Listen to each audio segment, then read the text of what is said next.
How's it going, friends and family of the internet? Welcome to the Real AF TV podcast, show about fishing and random takes from the land of 10,000 lakes. I'm one of your hosts, Josh LaBaw. And I am Tim Wagner. All right, Tim.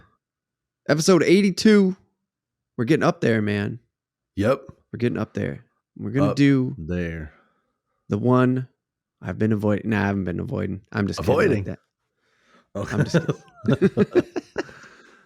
The one topic we've been avoiding for 3 years. We just get like super political and just like all the hot button stuff just out of nowhere. Just be like, ugh, I didn't want to do it, but we're going to talk about the right, the left, trans, just like hit everything. Right. Everybody's like, what? Vaccines, everything, dude. We're just going to, whatever the internet's talking about, we're doing it right now. What's going on overseas? We're going to cow talk farts. about all that stuff. Are chemtrails real? People are just be like, what the shit is this? Are you kidding me? Are you kidding me? Why? You're 82 episodes in and now you pull this shit on me? It's called the long game, baby. We've been playing it. It's a long con. We got you. Yeah. Strap in, you liberal. I'm just playing. We're not here for any politics at all. No, we're not. No, not at all. We're going to talk about the most popular sport fish in the world. We haven't talked about it yet. We've been dancing around it. Tim, you're a bass fisherman. We've talked about it, but we haven't went in on just the bass. On the species and the bass itself. That's right. We have not. But yeah, you can't get around talking about it and have a fish podcast. But now we're going to get into the species, and we're going to talk about AI in the second half, which is kind of a hot thing on the internet right now. Yeah. So let's see where that goes. It's not going to get weird. Dude, yeah, there's going to be some opinions and stuff, but I mean, I know. Now we're liars because we were like, we're not doing any of that shit. But AI is kind of a hot button topic right now because people are just like, we got to shut it down before the robots kill us. That's true, but you know what? I'm just going to leave it there just for fun. The cliffhanger. That's going to be our second half, because it's going to be very specific. But who gives a shit? Let's leave them hanging. Okay, Tim. On that note, let's do what we do. Time for some fishing news.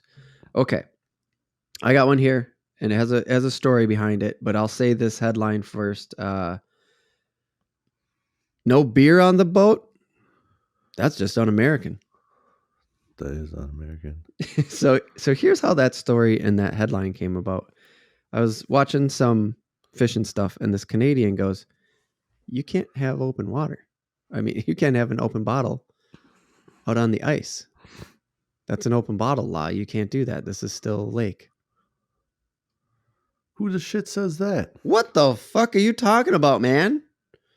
And he goes, a lot of Americans don't know that. And I went, this motherfucker's Canadian. That's what's going on. And in Canada, you can't have an open, like you're trying to tell me Canadians are the ones that are like, you can't have a beer out here? What are you talking about? Dude, I was blown away by that comment. And I was like, hold on now. I have to figure out what's going on here. Because, yeah, Canada's a different country.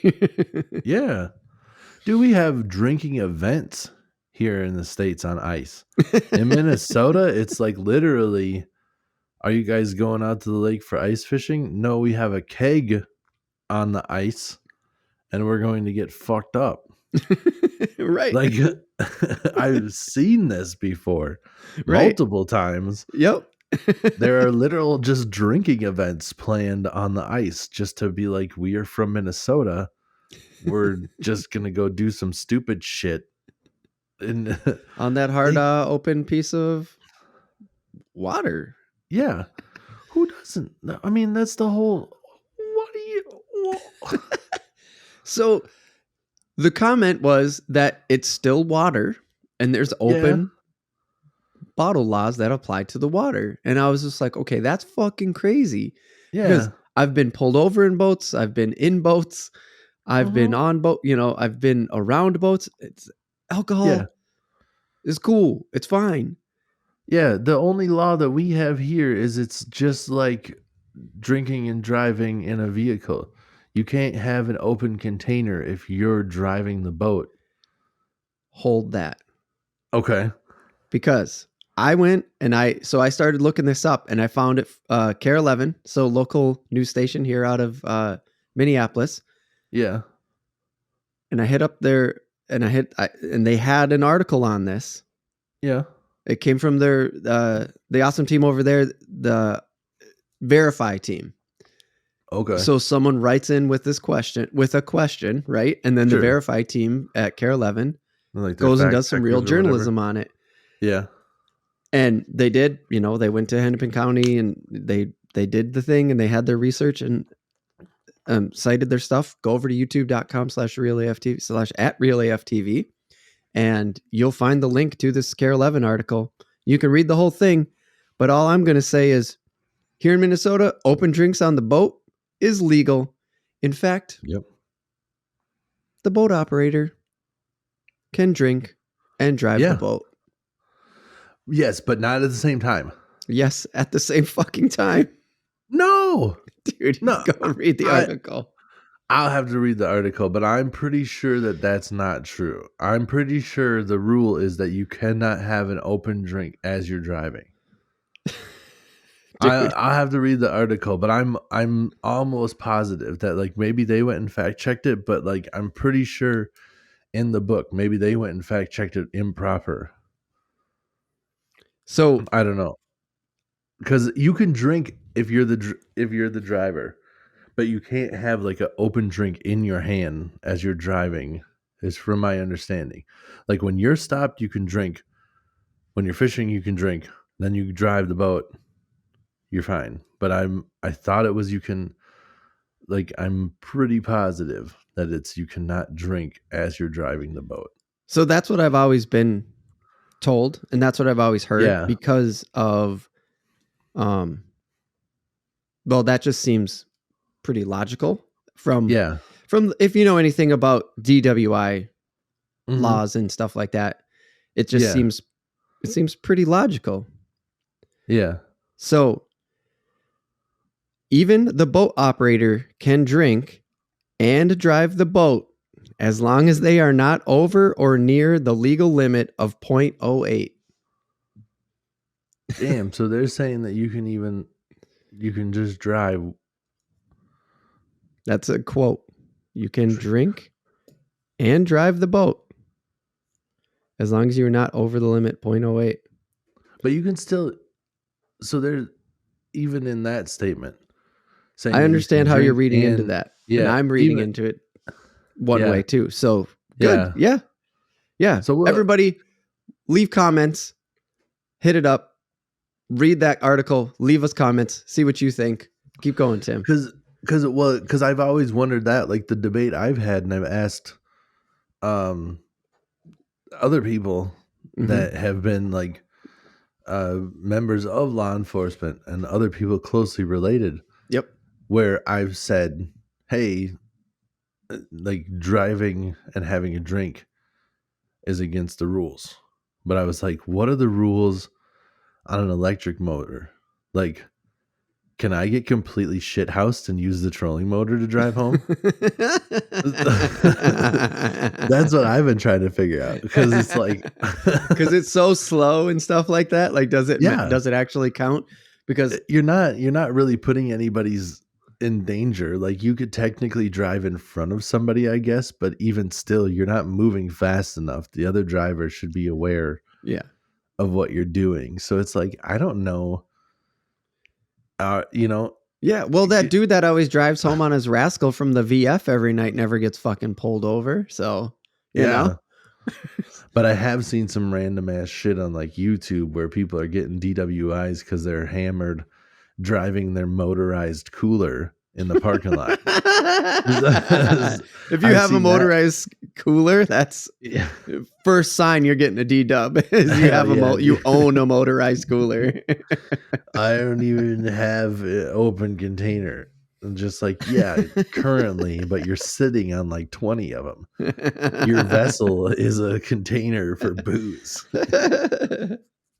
But yeah, it's So no, I was dead serious about like I think this Verify team over at Care 11's great. Like they're Yeah. serious journalists and they go out and they Hell get yeah. the right thing. And I understand now reading the statement out loud how there's different interpretations of that. Yeah. And here's the thing. Here's what this really comes down to is first of all, what are you doing, Canada? You're fucking up. Come on now. It's un-American to not have a beer up there when you're boating. Un-American as But shit. So remember now, 0.08. Yeah. That's Yeah. where a G-dub officially kicks in. Right. Don't be a fucking idiot because if you're fucking around, it's cut in half and then give you a D-dub at 0.04. Oh, really? Uh-huh. And I didn't know that. What's more tempting on a boat, right? Than a boat, a jet ski, shit like that. It's like, yeah. So you can be out there, but you better keep your shit together. Yeah. So that makes sense. Keep your shit together, fucker. Yeah, I like that. I'm going to use that if somebody's being stupid. I've only had 3 beers. Be like, that's enough if you're being a dick. But yeah, dude, that is mind-boggling to me to be like, no beer if you're sitting in an ice house. Like, what the fuck are you talking about? Yeah, you're on a lake, but you're also in a fucking house. Yeah, and I don't even know what the I don't know what the legal laws are when it comes to that because I don't know that a officer of the law, like a police officer, can just come into your ice house. I don't know. So get more comments, please. Yeah. YouTube.com/@RealAFTV because a DNR officer can just come into your house, right? Just bump, bump, bump. Hey, you got to let me in. I got to check what you got in the live well. I got to check what you got in the bucket, whatever. They can just come in. They can. Yeah. A DNR officer can fucking walk onto your property and say, I need to see your freezer, sir. I've heard some of that stuff is a little bit different too. Like I know I've been hearing that since I was a kid. Mm-hmm. It sounds like there's still a little bit more hoops to jump through that they have like a search warrant basically. Yeah, like their version of a search warrant. It can't just be like, hey, I got to look in your freezer. You know, they have to have like a reasonable cause or whatever. Right. Like everybody's been saying you're being a stupid idiot at the fucking the dam. They said they saw you take 343 fish. Right. Some shit like that. Right. But yeah, no, I'm curious now too with those laws where it's like I would assume that they have houseboats in certain spots. Oh yeah. You trying to tell me that these people, because they're on the water, can't have a drink where they live? Right. Minnesota, we don't have any stupid ass rules like that. You got a houseboat. We like our beer and fishing, goddammit. I'm pretty sure the people on the houseboat live in those houseboats just to be fucked up all the time. Use it as an excuse. They're just like, I mean, are you going to have a houseboat and not drink? And then everybody's like, valid point. Yeah, fucking Shirley and Neil are... I didn't even mean to. That's my aunt and uncle. I didn't even try. I was just trying to make up 2 random trying names. To make up like, 2 oh names. Shit, that was 2 random. That was 2 real names. Sorry, Shirley and Neil. Just trying to make up 2 real for just fake just names. Just 2 fictional characters for this scenario, and all of a sudden your aunt and uncle come out. You're like, fuck. It just 2 real names popped out, and I go, fuck. I better. And honestly, out of that side of the family, probably the least likely to have a drink. That's extra funny. but maybe not the least likely to live on a houseboat. I don't know how they would feel about that. So I don't. Oh, that's great. Well, on that note, dude, let's jump into some quick housekeeping then, and I'll burn through this and we'll get into that largemouth bass topic. So, RealAF.tv website is now updated for 2024. Our goals are on there. If you missed it in the last episode, holy shit, did I have trouble with the video, but I think I got it figured out now. All And right. it's back up on the YouTube channel. It's working. Um, our normal Wednesday, Friday split worked, but getting the podcast up was a goddamn bitch. And Damn. not my fault. Technical problems. I had to reconfigure some things in Premiere, and yeah, it was just a huge problem. But I also updated the iHeartRadio link, which I said was broken last time, so iHeart's back. Took down some of the other links because I know one of them we had on there, Pandora, had absorbed that company and other things like that. Looks like Oh. Amazon is now letting podcasts for free. They're not behind the Prime wall anymore. Like you can just go to Amazon and play the Real AF TV podcast right off the Amazon player, I think. At least web based. You Which didn't have makes to. sense. I mean, Yeah, you I think know. when you think about it for like ad revenues and stuff for Amazon to be like pay us to hear our ads. Like, no, just play the podcast and put some ads on there. That's what Right. everybody else does. Why are you putting it behind a paywall just to listen to a regular podcast? That's crazy. Yeah. It was really weird. It felt really weird. So it looks like they've adjusted that now, and I thought I'd share that with everybody if you're on that platform. There it is. So that's pretty cool. Yeah. I've already said it 3 or 4 times, youtube.com/@realaftv if you want to communicate with us, but I got to say it again because Yeah. if you're on the iTunes right now, or the Apple Podcast as they call it, we have a video version Hell yeah. in case you're into that. And I just wanted to say too, since you were throwing out the YouTube link and saying you think you got the kinks worked out, head on over there, check it out, see if it's working. If it's not, let us know. And if you're Yes. over there, just click like and follow and all that jazz too. That'd be much appreciated if you could help us out. If you wanted to do all the work for us, just head over there, be our trouble, or be our what is it called? Dang it! Now I'm brain IT farting. support. No, not IT support. The quality control. Quality control. That's what Yes. it is. Go and see if everything looks great, and if it does, then give us a like and follow. If it doesn't, still do it, but then come over and be like, "Hey guys, what's going on?" And let us know that there's a problem. Right?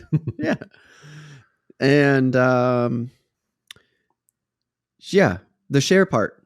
And if you do, please let everybody Oh know. yeah, This is an every other week podcast. On Monday, we drop full 2 hours or so. And in the off yeah, week, we drop the first half, the fishing topic. And on the off week, on Wednesday, we drop the fishing topic all by itself, split out on YouTube. And on Friday is where we put the random take, split out all by yeah. itself. If you don't like listening to the full version, sharing that info with somebody who may want to listen to smaller versions, be cool. It would help. And contact us. Contact is realaf.tv/contact. It'll email us. We get that. Hit us up. Check With it out. 2 E's, 2 E's. That's right. Thank you. Real AF TV. Real like fishing reel. Yep. / Thank you. Okay. Here we go, Tim. The largemouth bass. Oh, she's a big old bitch. Okay. We're going to do it. I'm actually a little afraid of this one because I'm intimidated by what you know about fishing, about largemouth bass. Yeah. So, just what you know about fishing for them, right? I mean, we're going to get into other things here that you're going to know, and I think it's going to be great back and forth. But this is also, it's funny how we introed the podcast. So if you're just coming to this as the fishing topic all by itself, it's funny because the larger version of the podcast, we were joking around how we're going to get on all the controversial shit, right?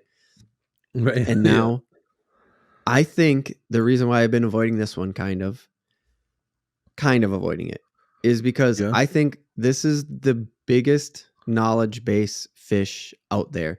Like, I don't think from everything that I've seen, there's nothing bigger fishing wise on the internet than the largemouth bass.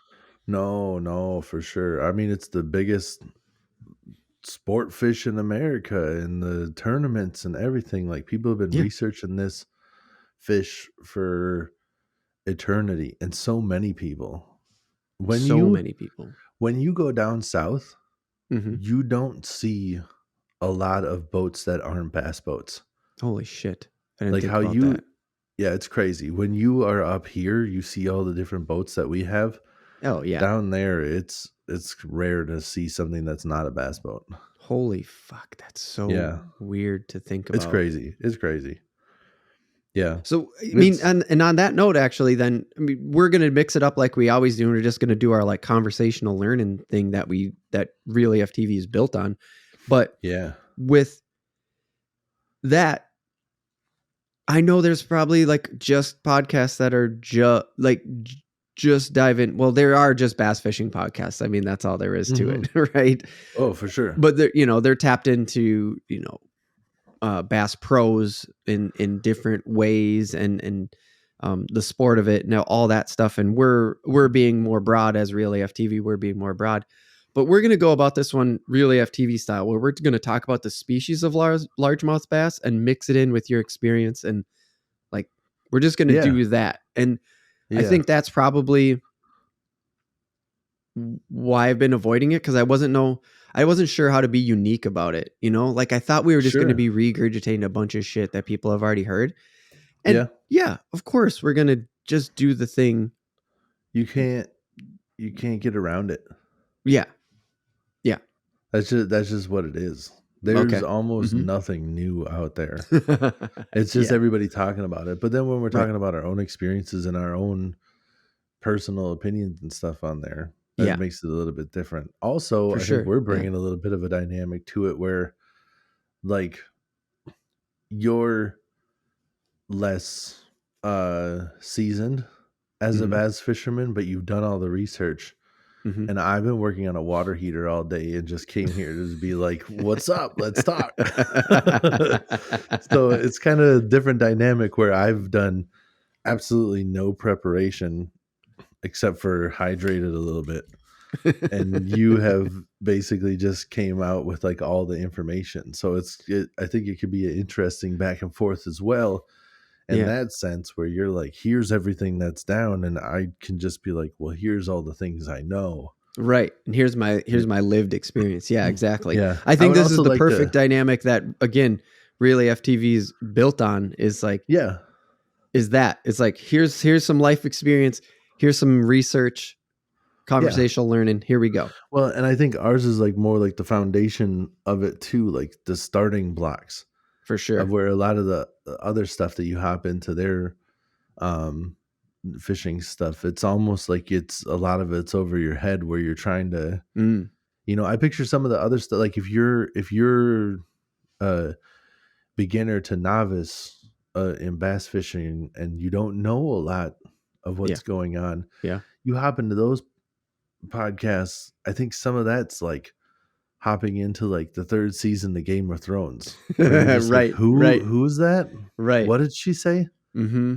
What does that thing do? Mm-hmm. That kind of stuff. Yeah. What is it? What is he holding right there? What is Yeah, he for gonna do with sure. it? How does he use that thing? And instead they're Right. just like, well, this one's a little bit different than the old ones. And I'm just like, that's a new one then? Right. So it's that kind of stuff Yeah, where no, for sure. And that's what I hope for too. Because again, this is going to be about the species, but you can't get away from the fishing, because that's the point. Like in the end, all the research, because like we did one on armored catfish, right? It's just like we're just doing yeah. I barely do nicked you? my arm, my boom arm here.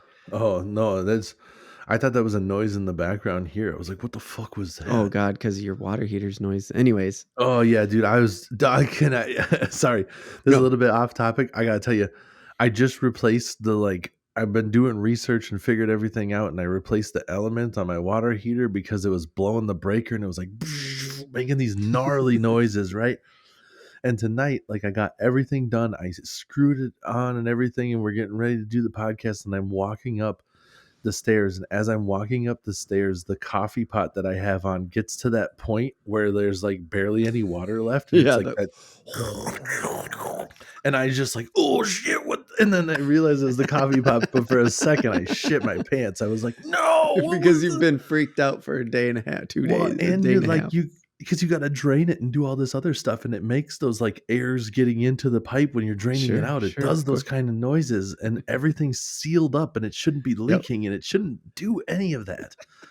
So when I heard that noise, I just freaked out.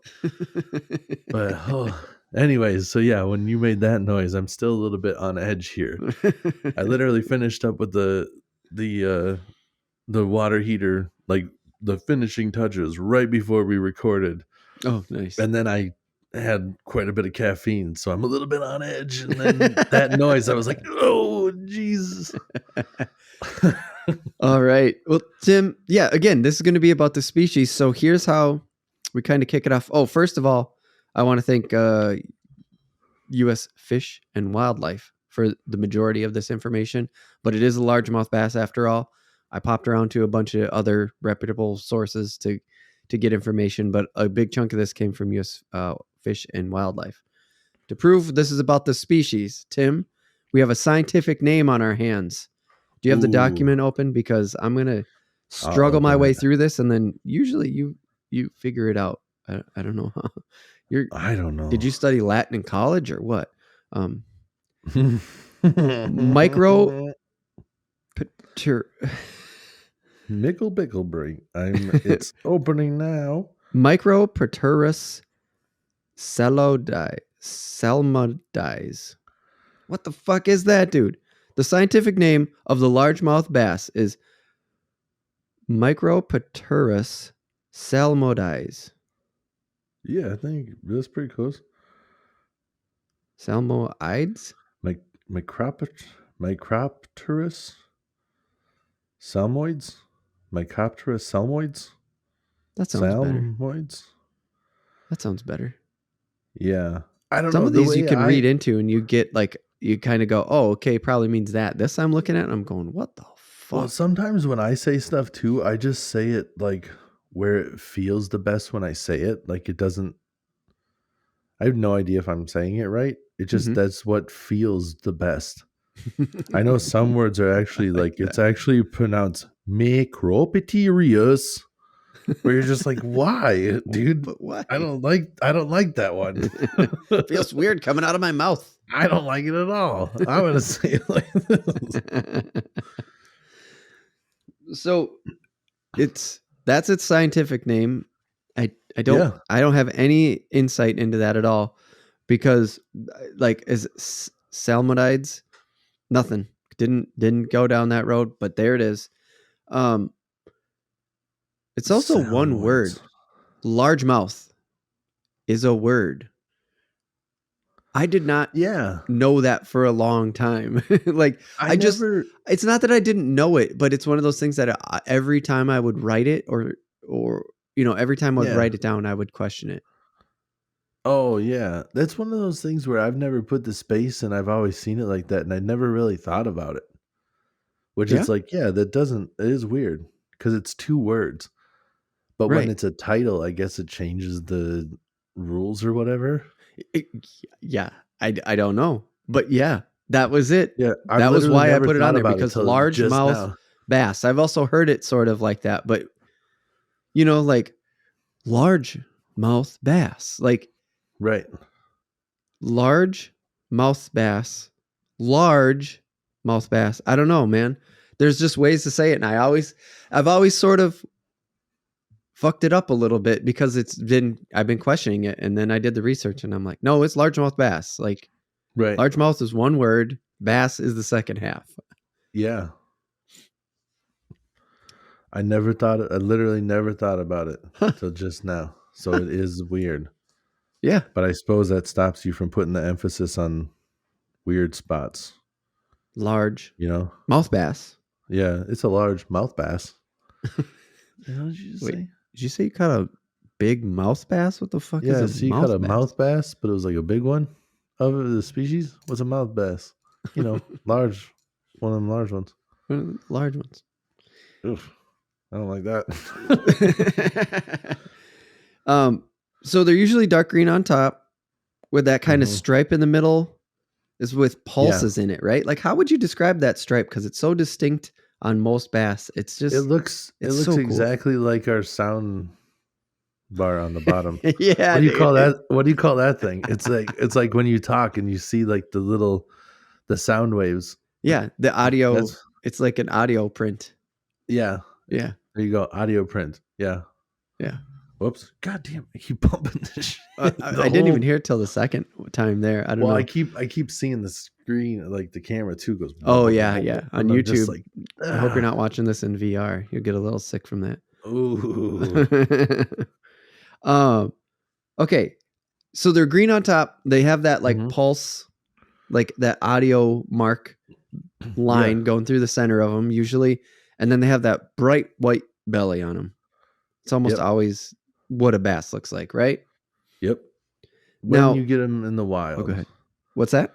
when you get them in the wild, for whatever reason, after you catch them and you put them in captivity, their backs get a little bit lighter colored and they start to look a little bit more like a watermelon. I don't Really? know why. Yeah, I don't know why the color changes, but it happens a lot. When you catch one, it can be like perfectly dark. Okay. And I don't know if it's like the stress of it or whatever. It's like its version of blushing or something, or like the fish is feeling flushed, or Right. that's what it looks like when a fish gets pale. Like, I'm not feeling so hot. Sure. I just fought you for 20 minutes and now you stuck me in a box. So I yeah, in don't the know. live well, you're saying in the live well, like if you put them in the live well, they tend to change color. Yeah, sometimes you'll see them like that out in the wild too. Sure. Sometimes they will look like that. Maybe it is just a shallow water thing. But Yeah, but if yeah, you they'll catch it change. and then it changes color. Oh, I get what you're Yeah. saying though. Like maybe the pigment changes that quickly. Well, like, yeah, but I mean, like, sometimes I've seen them look a little bit like that without me catching them. Mm, I guess there's a possibility that another angler caught it recently.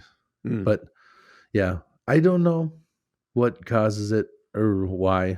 Yeah. And I don't know if it's a thing where they look like that sometimes just because. But I have Sure. seen it before where I've caught a fish, put it in the live well, saw it a little bit later, and just been like, oh, damn, look at that. It's all watermelony. Damn, dude, that's crazy. Yeah, I had no idea. This is the first time I'm Yeah. hearing about that. And Yeah. it's got to be there's something to um the difference in the depth of water that they live in. There's definitely something to that, or at least the environment that they live in, because some of these motherfuckers are dark, like damn near Yeah. black. Well, I've seen the other way around too. I think we've talked about it on the podcast too. I think the watercolor a lot of times has something to do with it. Yeah. It seems to me in the clearest of waters Mm-hmm. is when they get dark, and the murky waters sometimes they'll be really light. I've Mm-hmm. seen some very, very light colored bass too before, where they're not even that green. And I don't know if Wow. maybe that's just like they're not as healthy. There's a Maybe. possibility too that their diet plays a role in it, like a flamingo does. Where Yeah. just they're not munching on the certain stuff and they're just not Damn, I should have getting went in. I should have researched the this. color. Should have talked to But you there's first just, I and mean, then did some research. it But happens with all the different species. right. It seems to happen less with crappie and stuff, but like with walleye is the same. Mm-hmm. Like you can catch some that are just like super light colored and Right. some that are way darker. Right. So, but the big ones seem to be darker a lot. Hence Sega's Black Bass. Yeah. There was Yeah. Black Bass was on Nintendo. Yeah. Was it on Yeah. Nintendo? The first one was on Nintendo. I think Black Okay. Bass in general made its way across multiple platforms, but For whatever reason, yeah. all the old fishing games all say Sega to me. Like they just feel like Sega to me. I don't know. That's fine. But Sega. yeah, there are definitely a lot of different colors, but they're very distinct. Now we'll get in one day about the striped bass and black bass and whatever, but let's not do that today. Let's move past that. This is the part that I'm really excited. Not excited. I wouldn't say excited, but this is the part that one of the parts I was looking forward to, habitat, because they inhabit clear lakes or clear body of water, vegetated bodies of water, ponds, swamps, backwaters, pools, creeks, rivers, Everything. everything. And you want to know what else I looked up? Was that? As long as it's well oxygenated water, Yep.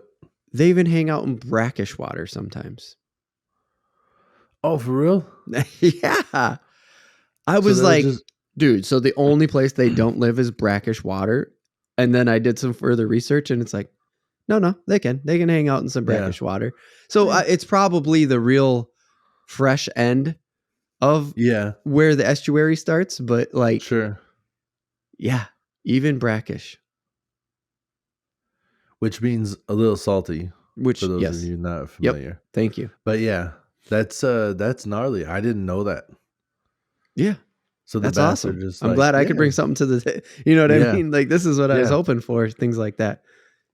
Because I've never fished any of like the coastal areas, which makes sense, Mm-hmm. you know, Mm-hmm. where uh I've never fished any, like freshwater that went to brackish for bass. I fished down close, Mm. but that is still pretty gnarly, Mm-hmm. crazy stuff. Had no idea. Yeah. Now I'm interested in. Yeah. I know, to like how far, and I didn't do this research, but it does make me wonder, like, how far, like, what's the closest to the ocean anybody's ever snapped a largemouth out of the water? Right. Like, yeah, that's a very good question. I am curious as well. I'm gonna write that down and say, like, closest to ocean. Is that is that how you would Google something like that? Yeah, I don't even know how you do it. Maybe even just ask the question, have bass been found in the ocean? Oh yeah, maybe. And then maybe Google will be like, although bass have never been found in the ocean, one was like real close. One was like real close.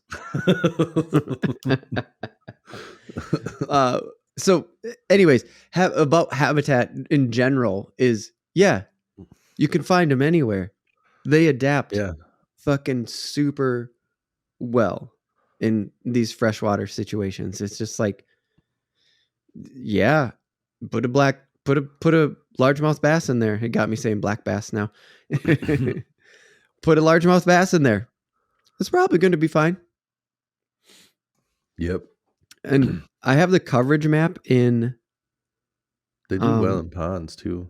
There's a lot of places Oh that yeah, go. you can stock your own stuff. I know that there's like rules on it. I know certain places you need permits. I think some of the down south stuff is a little bit more lax on Mm-hmm. that. Mm-hmm. But a lot of people throw a largemouth bass in a pond and they're like, um my wife's aunt and uncle had a spot with a little pond in the back. Mm-hmm. And I caught like a 3-pounder out of there. And Damn, one of the dude. neighbors was like, let me get a picture of that. Like, I didn't know that there was fish like this in here. And it's just like, yeah. I mean, nobody tried, but I'm over at their house and I have fishing gear. You Mm-hmm. can't stop me from, I'm going to throw something. Like, let's see if something bites this. But yeah, like a 3-pounder, like that thing was in there for a while. So there Yeah. wasn't people out there feeding it. It's getting a food source. Even Right. there might not be other fish in there, but there's bugs and there's frogs. They make do, Right. you know? Yeah. So yeah, crazy stuff, dude. Yeah. It's, you just put them in there and you don't even have to try hard as long as they don't deal with the winter freeze, which is something down south you definitely don't have to worry Right. You about. don't have to. Yeah. And that's like how you hear about them so prevalent in golf courses. Like down south golf courses, Yeah, they're just like, yeah, there's largemouth bass in there. Whatever. There is. right, It seems so fucking nonchalant, casual, just like everybody knows, yeah, that's just a thing. right. That's my And perception as a northerner, but I know I mean, my perception too is that there's like big ass bass in some of those ponds too. I hear some people talk about it where they're just like, I would prefer to fish just ponds. Like, I don't whoa. want to go on to like, and I think part of it too is because you don't have to dissect a pond. You can walk around and make casts on the whole thing, Oh, you know, in a where it's, like in a few hours you yeah, can have covered the whole pond. exactly. Yeah. 3 Okay. different lures cast all over the place. If there's a fish in there and you're the only one to bring a couple lures in there, there's a good chance you got of catching a giant. Right. Where in a big lake down south, where bass are bigger but less uh, prevalent, there's not as many on Mm-hmm. average. Mm-hmm. I think it's a little bit harder to find, like, from Yeah. what I have heard, because I'm not real familiar with fishing southern lakes myself, is that we're kind of blessed up here Hmm. that like it's just a blast going out to fish for bass here Really? because we can catch so many of them, where they catch bigger ones than us, but they don't catch the numbers that we do. Oh, So shit. I had no yeah. idea. I assumed they were just murdering them down there because they never hibernate. Because they never shut Oh down. So I yeah, just assumed they it was never like, really yeah. No, I think you are dealing with that. They just don't have the same numbers. hmm, And I don't know interesting. what that's about. I don't know why there would be less. Especially when all the research shows that bigger fish can lay more eggs. Oh yeah, yeah. We'll get into that So, for sure. So yeah, maybe it's just harder to pick it apart down there. Maybe the cover's different. I don't know, but yeah, I mean, maybe cover's there are just definitely less fish different. because, Yeah. well, we'll get into the eating habits, but maybe that's part of it. Maybe they just don't hang around as long. Yeah. They Um. definitely have different cover down there because they're allowed to use man-made cover. Oh right, And right. I don't know which states you got to go to do that, but Minnesota, that's not a thing. You can't just go throw in your own man-made cover, which is Right. weird because if you go to like a Cabela's catalog or whatever, or Bass Pro Shops, same shit these days. Open Yep. it up. They have structure that you can buy in there. Just big like fake PVC pipe Yeah. Christmas tree looking Does it things that say you can does throw not in the ship to water. Minnesota? Does not say that. There's weird. The Alabama rig is also illegal here because we don't Right. allow you to cast it out with all those different hooks Can't and have stuff. multiple hooks. Yeah. Yeah. So there's a couple of things that you could buy there, and they'll still ship it here, I think. Yeah. I suppose Like because like whatever. you can't really. You never I know think why just somebody wants it, but I also yeah, wonder if might you be can, taking a trip. because you could do it to your own pond too. Like if you got land with a pond on it, you could Oh yeah, stock it. And, I'm sure you could throw in, yeah, if you own it or it's a private lake or whatever, I'm sure there's some rules where right. you Oh can do yeah, that's whatever right. you Private want. lakes are a thing. Yeah. Yeah. Yep. Yeah. So back to the habitat quick. I mean, we're talking about habitat and structure and stuff like that, but um, I got the map on the dock, and this dude, it's crazy. There's like no spots according to the Fish and Wildlife game like that are in the center of the country. There's like just nothing almost. It's like Tornado Alley, if you know what that is, if you're Yeah. familiar with the United States, like eastern Texas, Louisiana, straight up the gut into Minnesota. There's a whole bunch of it. And then it kind of Yeah. tapers off a little bit and it gets hot again in like New England and it gets hot down south as you get into like Alabama and South Carolina, Georgia, Florida, of course. Crazy there. Go out to the West Coast, stacked from Washington to the Baja Peninsula. Just it's full. Middle of the Yeah. country, those square farmlands. There's like Yeah. they ain't shit there. Montana has one spot in it. What the fuck? That is, I did not know that either. What are those symbols? They're just like spots. It's like so what you're looking at is the fish and wildlife map Yeah. of like of just like where largemouth are. That's crazy. Yeah. Like Kansas City and Missouri don't fish? That's what I'm Oh trying to no, figure that out, dude. they do a little bit. But not really. South Dakota, North Dakota, they're like blank. Well, they have walleyes, but I suppose people do go over there just to fish walleyes. And But that's the Bass was in South Dakota just off of 212 there. yeah, yeah. So I So mean, some of this stuff they must have them, but they're just not as well known. yeah, it just must be so few in comparison. That's what I'm saying. Is like, dude, there's like I thought based on what I just said about the habitat, right? Yeah, Clear water, vegetated water, murky water, swamps, backwaters, everything. yeah. You think this fish would just be fucking Yeah, There's dude. water, I'm there. But according to that That's map, gnarly. not so much, huh? But it is kind of like when I think about some of these other states, you know, like Wyoming and Montana and stuff, those are like fly fishing country, you know? They're Oh all yeah, fishing yeah, yeah. streams and stuff. Right. I wonder if that's what you got going on in some of these other states Mm-hmm. where you're just like, yeah, we just fish all the streams. But yeah, I don't know. That's nuts. Or you just don't have good, uh, you know, some of these are like mountain ranges and you just don't have a good spot for water to sit. For sitting water. Yeah, yeah. Because even though, they're in streams and rivers and stuff like that, um, it's still calmer waters, right? Yeah. Right? Like, Dude. because what would you say? Like, fly fishing is good moving stuff, like trout and shit like that are swimming up current against the current, right? Yeah. Mm-hmm. Yep. Yeah. Dude, that's crazy that there's like almost nothing on like Kentucky and Missouri and stuff too. I know, because I was wondering if that's probably where the Appalachians are getting steep. Dude, why is there nothing on Michigan? Look at that. Like nothing around Michigan. There's Michigan. There's bass fishing in Michigan. That's where Kevin Van Dam's from. Oh, there you go. They got smallmouth fishing in the Great Lakes. But yeah, that's what I was gonna say. Is it just the smallmouth though that got Van Damme's start, and Oh, then maybe. and That's crazy. we're not saying that this map is Oh, true. 100% coverage, Right. right? Like we're not Yeah. taking this as the gospel of like this is the only place they live. I think what we're saying about this map is there is a clear cut line of where these fish are popping.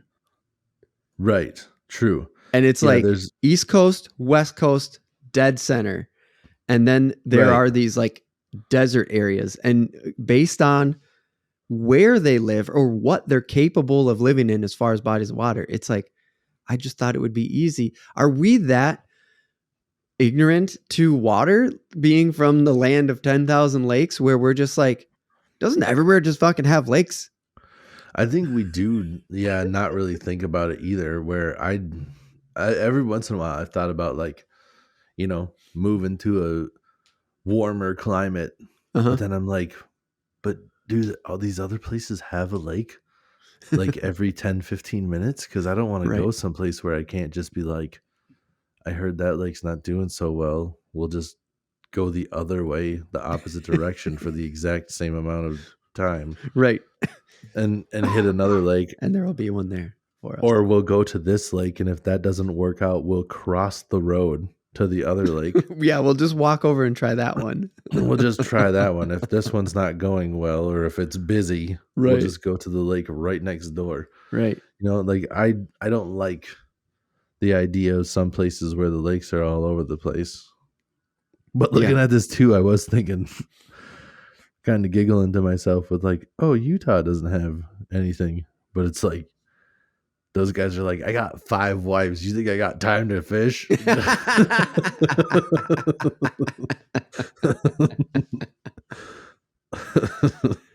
If you are from those squares in the middle of the United States, Wyoming, Colorado, Nebraska, things like that, hit us up in the comments. We want to hear about it because I think we might be pulling a little bit of the like, water's everywhere up here. Bass are Yeah. everywhere. No big deal. So please hit us up in the comments. Come email us, RealAFTV. Remember, Real Like Fishing Real, realaf.tv/contact. Because seriously. Also, or if you're not from those areas or whatever, but you do follow like the bass circuit, any one of them, MLF, right. Yeah. any of that stuff, and you know that there's guys from these states that don't really have any big popping areas. Oh, that I would be interested to see too. Right. Like, how did somebody come from a state where they didn't fish for it at all? Right. And all of a sudden they're just like elite. Yeah. You know, that I would be interested to see. Yeah. That's a really good one. That's a really good one. Okay. Let's get in to spawning. Oh yeah, here we go. Let's get into spawning. No, the reason why spawning is next on my list is because habitats lead to spawning. But the way that you said it, Tim, earlier is like I wanted to jump right into it, but I was like, hold on, I know we got more about habitat. Now, because you said, which anybody who's fishing knows, if you're new to fishing, welcome. You found the right place, I hope. There is just like scientific fact, big fish lay tons of eggs. Yes.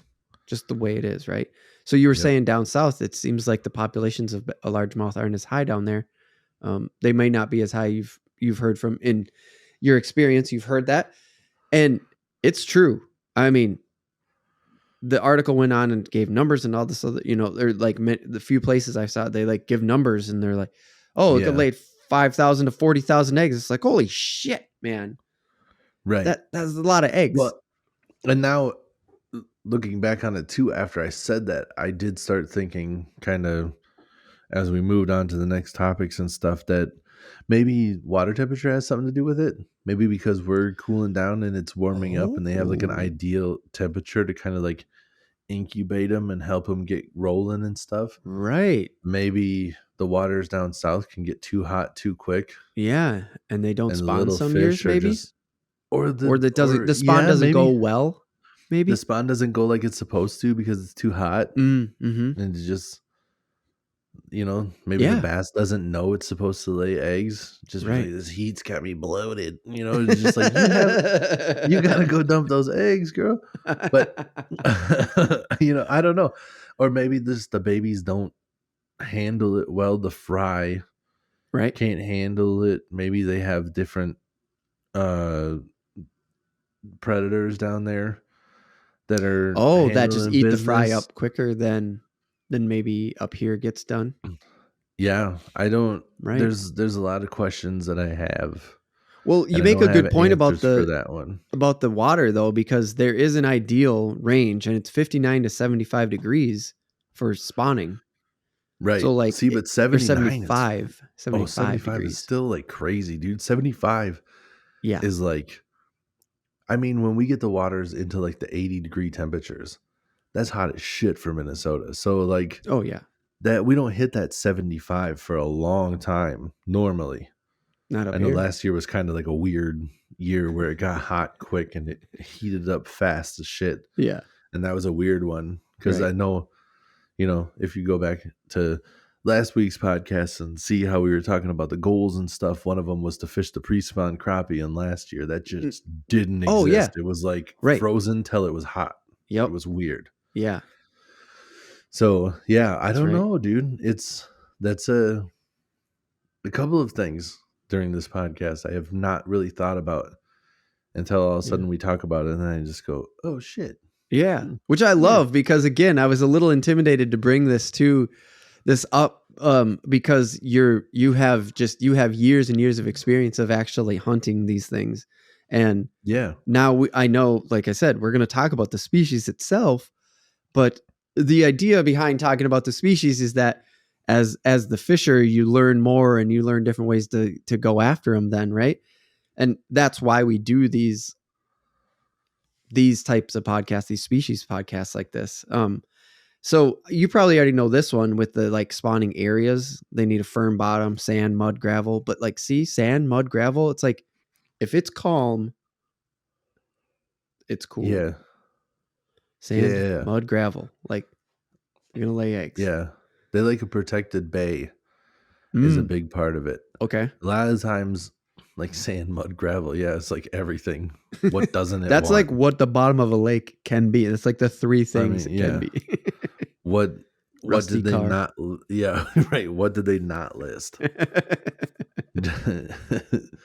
Just like they're not into extremely matted vegetation, like where there's nothing. But even then, they still are, because once the vegetation grows out of whatever that soil is, right, and they go down there and they fan the spawning bed with their tail.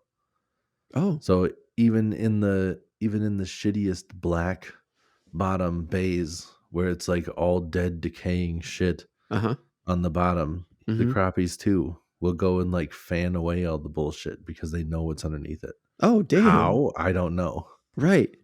Yeah, but they'll make themselves a little spawning bed in the mucky shit. Like I've walked in some of these spots before, Mm-hmm. and no thanks. Icky toes. I don't like it. It's gross. It's so fucking gross. It feels so nasty. I kind of got Yeah. the shivs just even thinking about that sensation on my toes. Yeah, Ugh. I've literally been like on a jet ski and had some issues with like sucking up some weeds, Yep.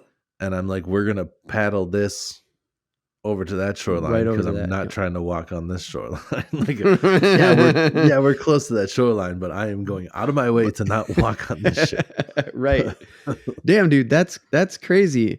Oh, and the fanning out of the nest too. They said pizza sized in this U.S. fishing. They said pizza sized, and I'm like, that you could just say round. It's Yeah, cool. They make a round bed. just round or give an estimate, Right. because whose pizza? Whose pizza? It's not a pan pizza. It can't be We- personal pizza. Yeah, we're That's like talking about fucking that 5 inches. personal. Yeah, you talking about that personal pizza I got when I was a kid from reading enough books, or are you talking about the pizza I get now when it's game day because I'm in charge?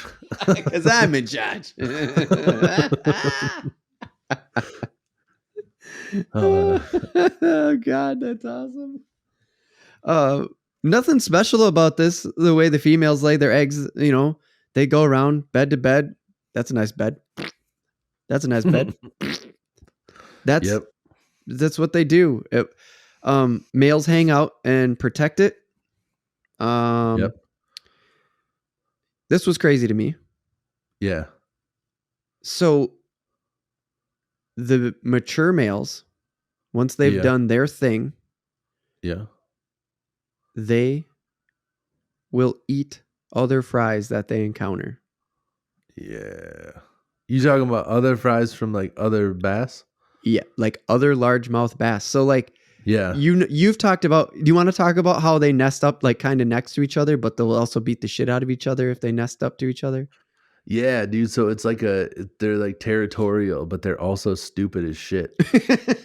So they don't have the reasoning skills of like knowing that, like, if they see a bass, like, all right, here's an example. There's a log, right? Or a lay down, depending on where you're from. Like, that's just a log that's like in the water. Mm-hmm. It could be whatever. Just picture structure. Maybe even say it like this for picturing it. There's a wall in the water, like a half wall. Mm-hmm. And that bass, there can be a bass on one side that has a bed and a bass on the other side that has a bed. And they can be right next to each other. Mm-hmm. But they don't want to be next to each other.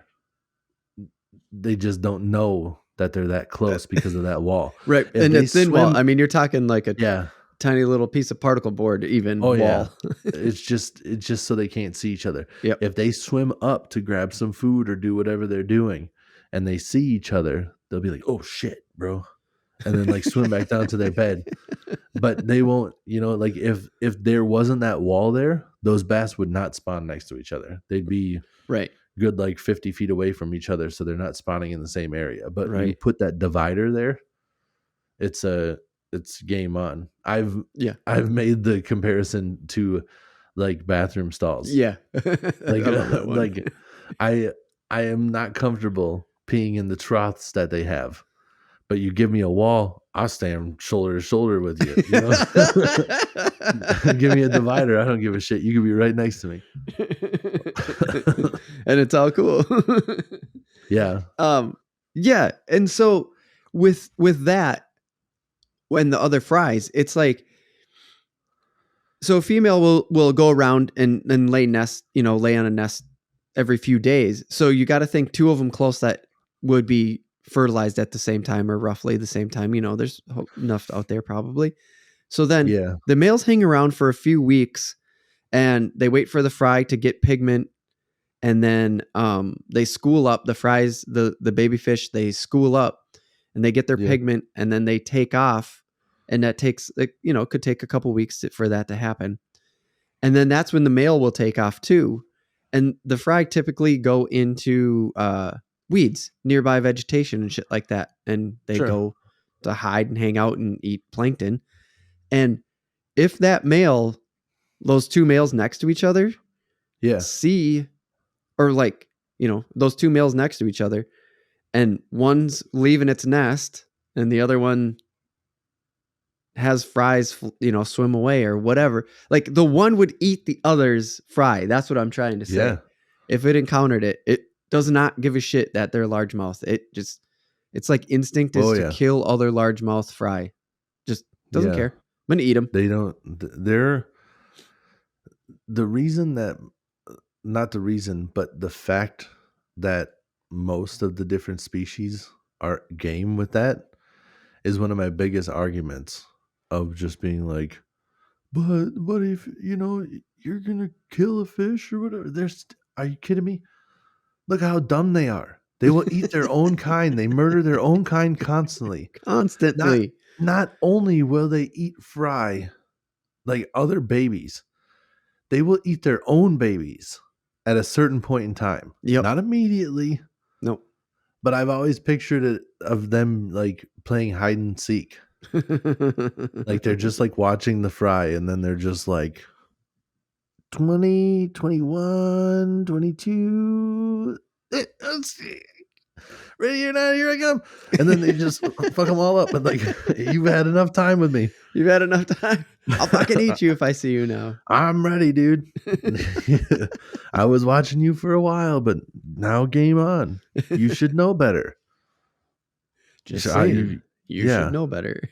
There is no raising the babies back then. It's just like, I am the big fish. You are completely helpless right now. Right. And I will save you from even the smallest fish can come and kill you. Yeah. And as soon as they get slightly bigger, that bass is just like, well, you're on your own now. Do your best. Also, if I see you, I'm going to fucking kill you. Just like, that's how our world is. That's the bass world we live in. You better eat a bunch and get bigger or die. So, this is one thing about the big fish and letting them go, because we've talked about it before. Catch a big fish, especially female, you let it go, of certain, size and whatever. Like there's a certain kind of code to it where, hey, if you're out here kind of fishing around and you catch a big female, you probably put it back. They take 2 years. Largemouth bass females take 2 years to reach spawning age. That's a long time. Males 3 to 4 months. I mean, shit, by the end of summer, they're like, let's go. Yeah. So they're good for the next season, but females 2 years about. That's crazy. Yeah. I was super surprised. That was something I wasn't familiar with either. But when they're small, it's not easy to tell if they're girls when they're big either. Yeah, I don't know how to tell. The ladies just seem to get bigger than the males. So if you catch a big fish, most likely it's a female. Right. And you put it back. And not a lot of people eat bass anyways. Right. But they're not hard to catch. So which is why they're America's favorite sport fish, I have to imagine, right? Right. Yeah, because even a bad day, you got a good chance at catching a bass. Like when nothing is going right for the walleye, that's a shit day, dude. You can go out and not catch a single fish. Same with crappie. Like you got to find the school. Right. Like how you were saying that the bass are literally everywhere. When you go into a lake, anywhere you think that they would be, there's a good chance that there are some. But that's what makes it. That's what makes the competition so much funner. Is that your job is to go as a professional, is to go out there and figure out where the biggest ones are on that lake. How can I put the most of the biggest fish in the boat? Right. So, and that's the catch. It's not finding them. It's finding where the big ones would be. Right. And then doing that over and over. Exactly. Yes. And that leads me to the size and stuff section, where they're voracious eaters. And they're Yeah, they are. ambush too. They Like use they're they're the ambush only predators. yeah. They're the only fish that utilizes all the only freshwater fish that utilizes all the different types of hunting. Oh, Like where it's like stalking, they're ambush, they'll just nice. chase you down. Oh. So Mhm. they'll go sheer speed sometimes. That's why like all the different types of retrievals and lures work. You can Okay. burn it on the surface Mhm. and they'll chase that fucker down sometimes. Sometimes they won't.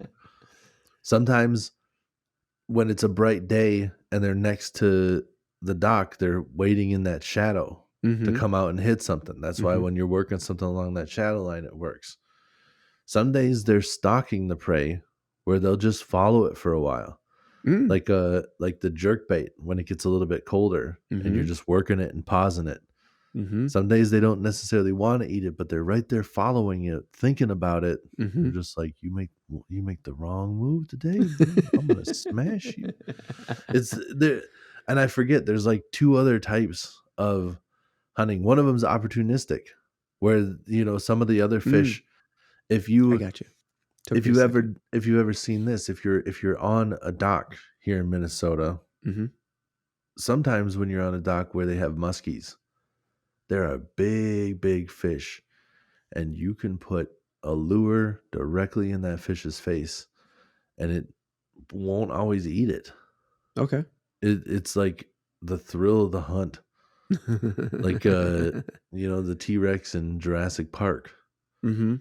where he's just like he wants to chase his prey. I don't know if that's what it is, but there have been many times I have seen a muskie on the dock Mhm. and pulled the lure right past its face or slightly close to it, and it doesn't move an inch. I Mhm. have caught a couple like that, but when Sure. I see a bass, almost without fail, if I see a bass and it doesn't see me, Mhm. so I don't scare it, if Mhm. I pop a bait a couple of times to make it look like something's dying and it falls in front of it, Mhm. it'll just kind of like turn its head and just, you know, give it a quick see, just suck it in its mouth real quick, because it's like whatever, it's right there. Why wouldn't I eat it? Right, right. Voracious eaters. That's literally the Yeah, word that they used. Is like yeah, they're just going. They're just always eating.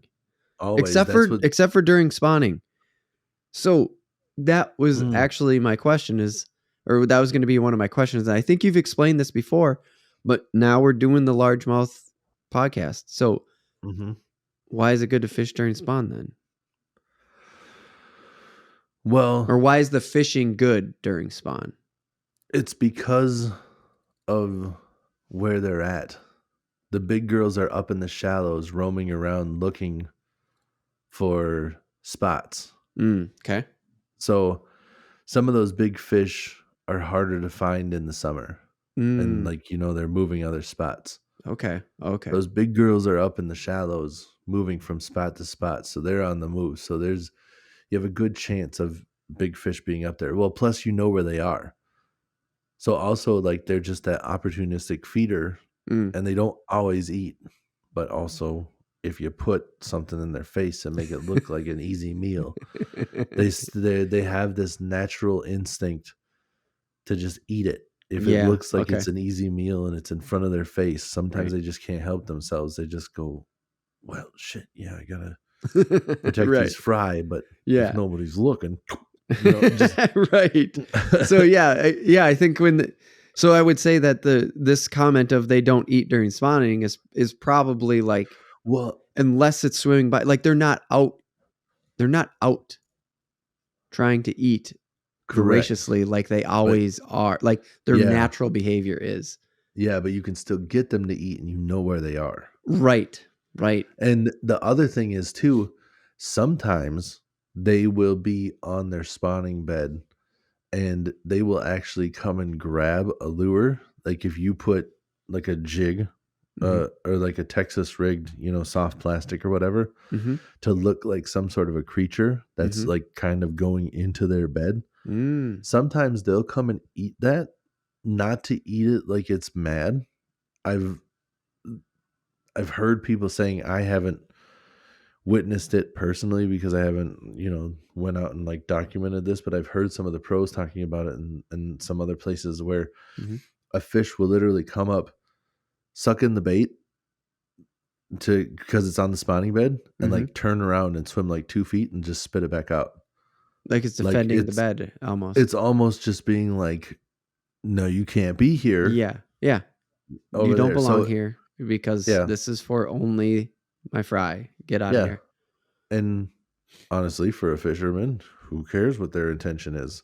He put the lure in his mouth. That's all we need, Yep. you know? Yep. So that's it. Where some of that stuff does feel a little bit shitty, you know? He's Yeah. just like, I'm just protecting my baby.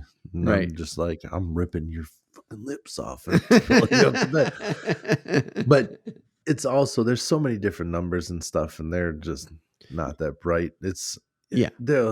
Everything will be fine. It all works out. But there are rules to stop you from doing it too early anyways, to give them a good chance. Yes, yes, for sure. There's regs in place, and yep, of course. Yep, 100%. Yep. Yep. It's not like or going out during spawning best time and trying to just pick them off beds. No, no, no. Right. There's a lot of research that DNR. Yeah, exactly. Not to make it sound to anybody that might be new and trying this fishing thing, or even trying to fish, ethically or whatever you want to say to make sustainably. Maybe can you say the word sustainable on the internet right now without getting your ass handed to you? I don't know. Leave a comment. Maybe. Okay. Um. So this was pretty cool about the size and their eating patterns and things like that. They Yeah. don't feed much when the water is below 41 degrees. Remember how I was like, why Yeah. doesn't I think we did a whole topic of like, how come bass fishing, ice fishing is not a thing? Yeah, it's kind of rare. It's one of those things again where it's like the opportunistic side of them will eat it if you get on top of them, but they're not actively like hunting for the most part. Mm-hmm. Where I northerns think, and shit are, like, they're still out moving around under the ice. oh yeah, northerns are monsters. If northerns got way bigger, we'd be in trouble, dude, because they're just out there eating all the time. Praying There's a mantis reason a too. tiger muskie The is called praying a tiger mantis got muskie, and it's big, not because it looks like orange and black stripes. right? Dude, can I go off real quick, just Yeah. on a short? If praying mantis were bigger, oh my god, dude, we'd be so fucked. I just saw a video of a praying mantis eating a hummingbird that it snatched by just sitting on the hummingbird feeder, and the hummingbird got close to the Holy feeder shit. and it just snatched it and pulled it in. That No hummingbird's way. got to weigh quite a bit more than that, Dude. and they're fast as shit, and he just grabbed it, pulled it in, and just slowly ate it. Holy shit. Hummingbirds are so fucking fast. How did it? Oh my I don't God. know, dude. Random side note, but if if they were Holy bigger, we would shit. be screwed, dude. Oh my God. That's why, like, if you ever seen the movie Starship Troopers, where Oh it's all yeah. those bugs, Bugs. when those bugs come running over the hill and they're all shooting them, trying to like win, I'm just like, bullshit, dude. I know you try to act like there's a way to win this war, but there's no fucking chance in hell. Not with the weapons that you're using, with the missiles and stuff that we can shoot now, and the drones, and not actually having to put the soldiers out on the front lines, but having just throwing people in that movie on the front lines at those giant bugs. Bugs. Just watch that, like, no chance, dude. They would No just light chance. us up. No way. No way in hell. And those guys are just running around like, yeah, I want to be part of it. I'm going to go kill some bugs. Like, how are you guys enthusiastic? You're all going to die. You're all gonna die. You have no chance. This is such a bad idea. Well, speak. Oh fuck! I got all dried. Speaking of the size, though, that's a good thing to talk about. The size, north, south. There's a big Yes. difference here because of their eating habits. Yes. We take ours diet, basically. Oh yeah, right. Because what I just said, they don't feed much when the water's below 41. Yeah. And because of that, our fish actually live longer on average. Mm-hmm. So, Go maybe off. there's another piece of the puzzle. Yeah.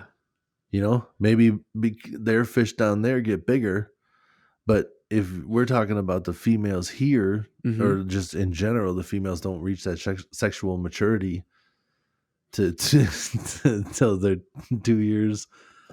Oh, I, I, okay.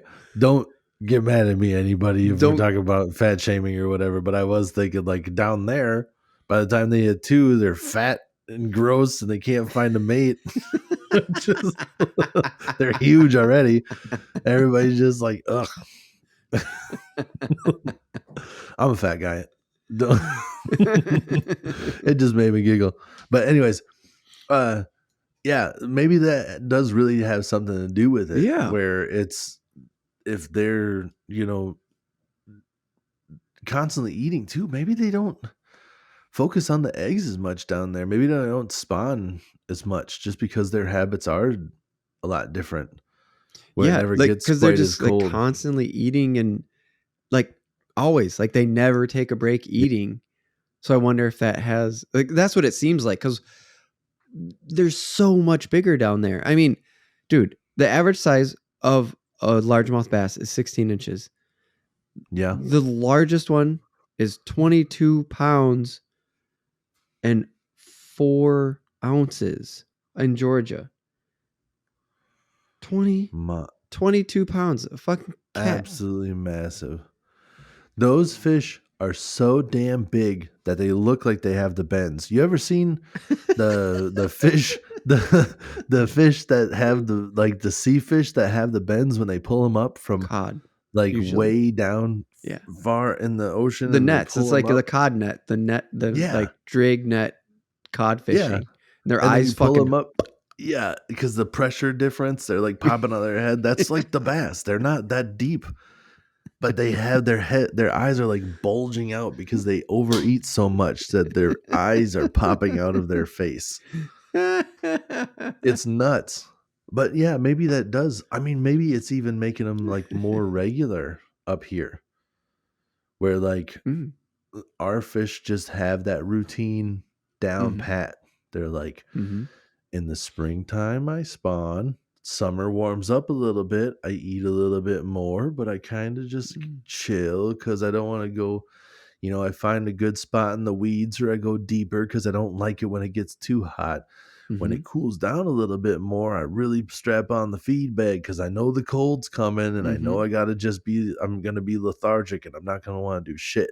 And then when it gets real cold, I just kind of do my thing under the ice. And then when it warms up again, I poop out some eggs.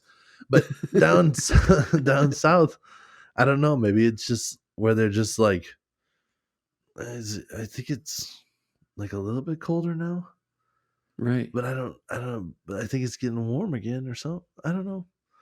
Where they're just, they Yeah, don't, like if it throws off the cycle a little bit, or some of them don't pick up on the cycle as easily or something. yeah, That's a I good don't know. theory. I wonder.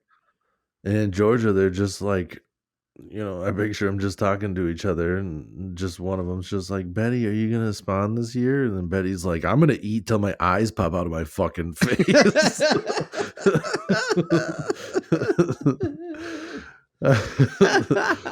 I'm not focused on having kids at all. I'm just I'm just gonna eat till my eyes bulge. That's a new saying, just generally. Hey, we're going to the Chinese buffet tonight. I'm gonna eat till my eyes bulge out of my fucking head. I eat so much I look like one of those stupid big ass fish. Oh man, I'm trying to look like I got the bends. Oh. uh, this Oh was my weird. gosh. And I don't know if you know anything about the records, but the only source I could find for the largest in length was 38.2 inches. And this is the one big thing about bass, largemouth bass in particular. It is Yeah, about the weight. for sure. It's kind of weird.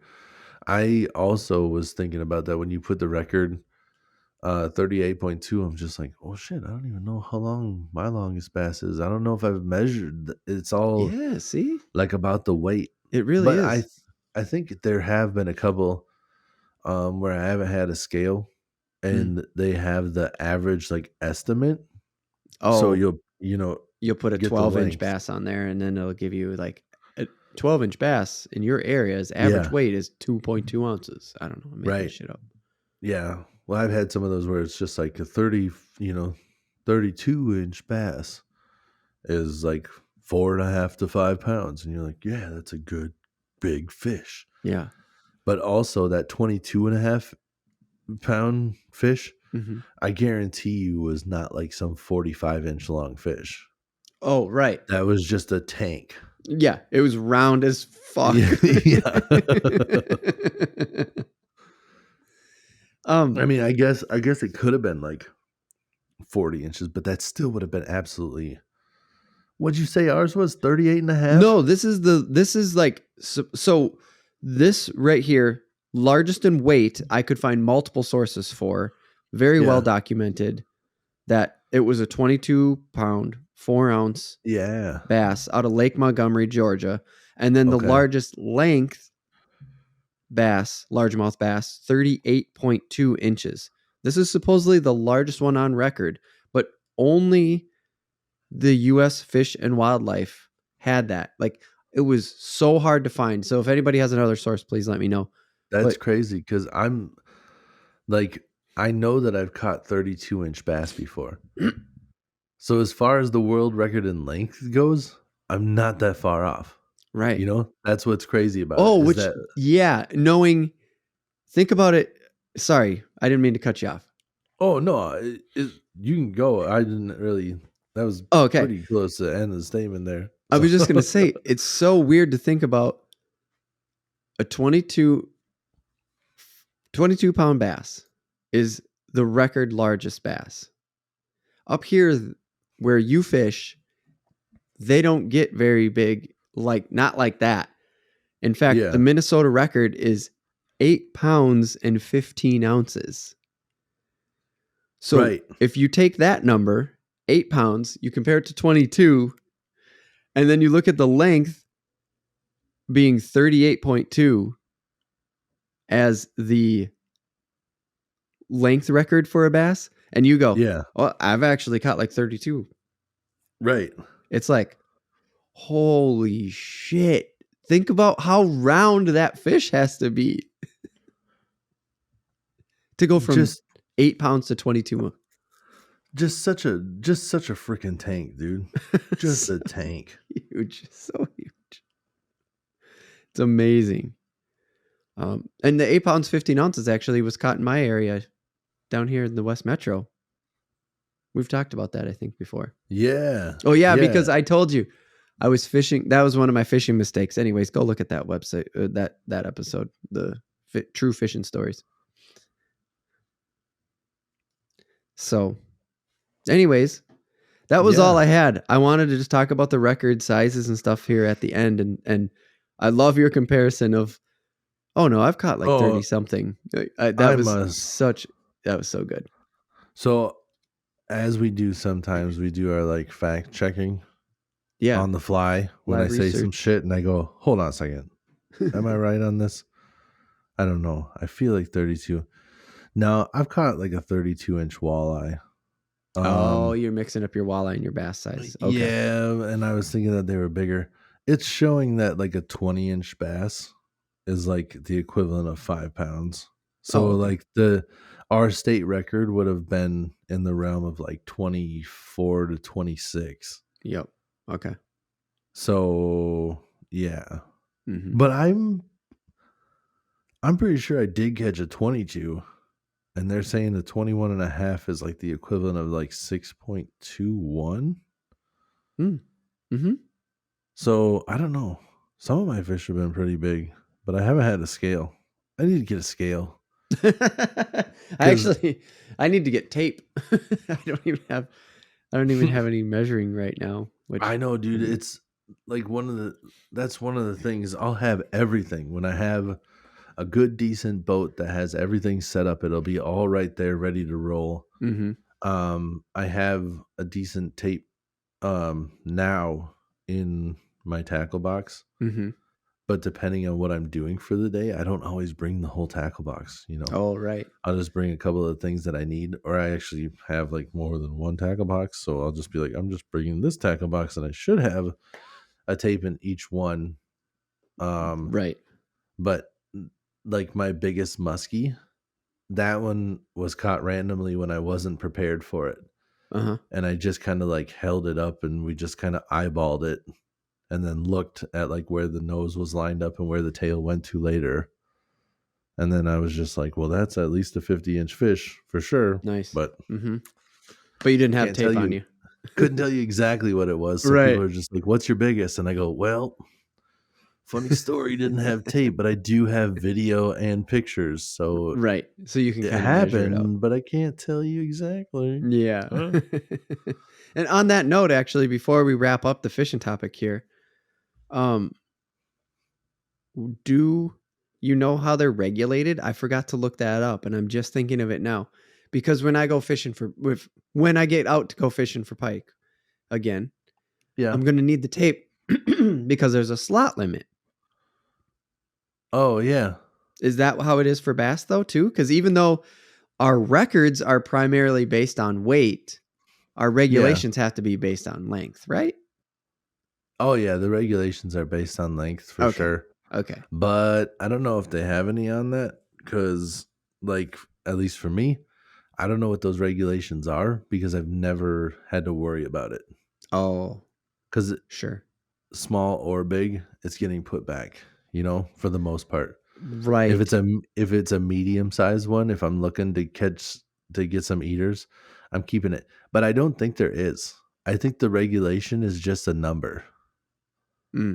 With bass, I think you can do whatever you want. It's just kind of like an unwritten thing where if you catch a big bass, you should put it back. But nobody says you can't take it. And certain waters, you can't keep them. But that's it. It's like a lot of times 6 is the limit with bass. And you just keep whatever you want. Sure. You just want some little ones to get, well, because again, I think it probably comes down to because they're not really eaters. Like nobody really catches bass to eat them. You catch them every once in a while, throw them in with the crappie mix or whatever, right? Like a decent sized one. But it's not like people go, oh, I'm going bass fishing for food today. It just is not that common. Right. It's definitely not as common as just going bass fishing, which means you're just going out to catch bass and throw them back. Right. As a whole, yeah. Right. I would say so. Because, I'm sure plenty of bass get caught because there's plenty of fishermen that go out to their local water, wherever they can get on, and they put live bait on a bobber and cast it out and keep whatever they catch. Right. Because they're just looking for some fish to eat. Right. So I get what you're saying. I think it happens a lot, but definitely not as much as just trying to go bass fishing does. Right.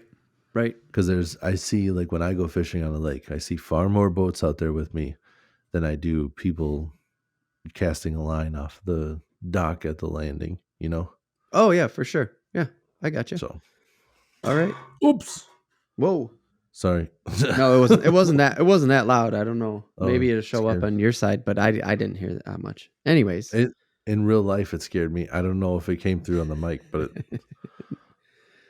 not too much. So I think you're good. So anyways, that's it, huh? That's largemouth bass for now. I think so. Yeah, dude. I don't know. There'll be more. There's definitely going to be more, man. Again, like we said at the beginning,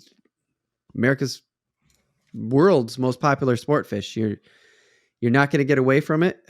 Partially the reason why it took us so long to get to it. But that's it. Let's wrap it up and talk about some AI here in the second half, huh? Hell yeah. All right. Hit the break. Here we are, patreon.com/realaftv. That's right, patreon.com/realaftv. Real like fish and reel.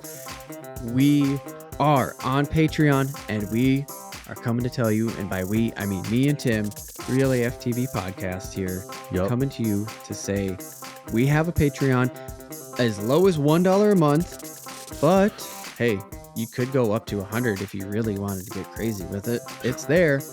Go over to our website, realaf.tv. You can find the Patreon link right there, or go to Patreon and look us up, Real AF TV, Real Like Fish and Reel. And we have things like, for $50 a month, we will customize, what kind of tackle is it, Tim? We have some in the warehouse right now that we haven't actually ran a lure. Yes. A lure. Thank you. Is a crankbait. Crankbait. Yes, we will customize a crankbait for you. At the $50 tier. Also, Patreon, if you're new to the whole Patreon thing, if you're on a podcast, you're probably not that new to it.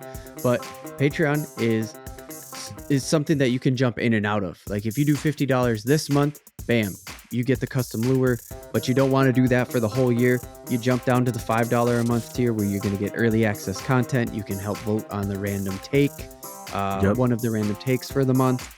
And, we'll keep up with you on Patreon as well. Like just a direct Patreon contact. There's communication you do only through Patreon. That's what I'm trying to say. So if you're new, there's just a little intro to it.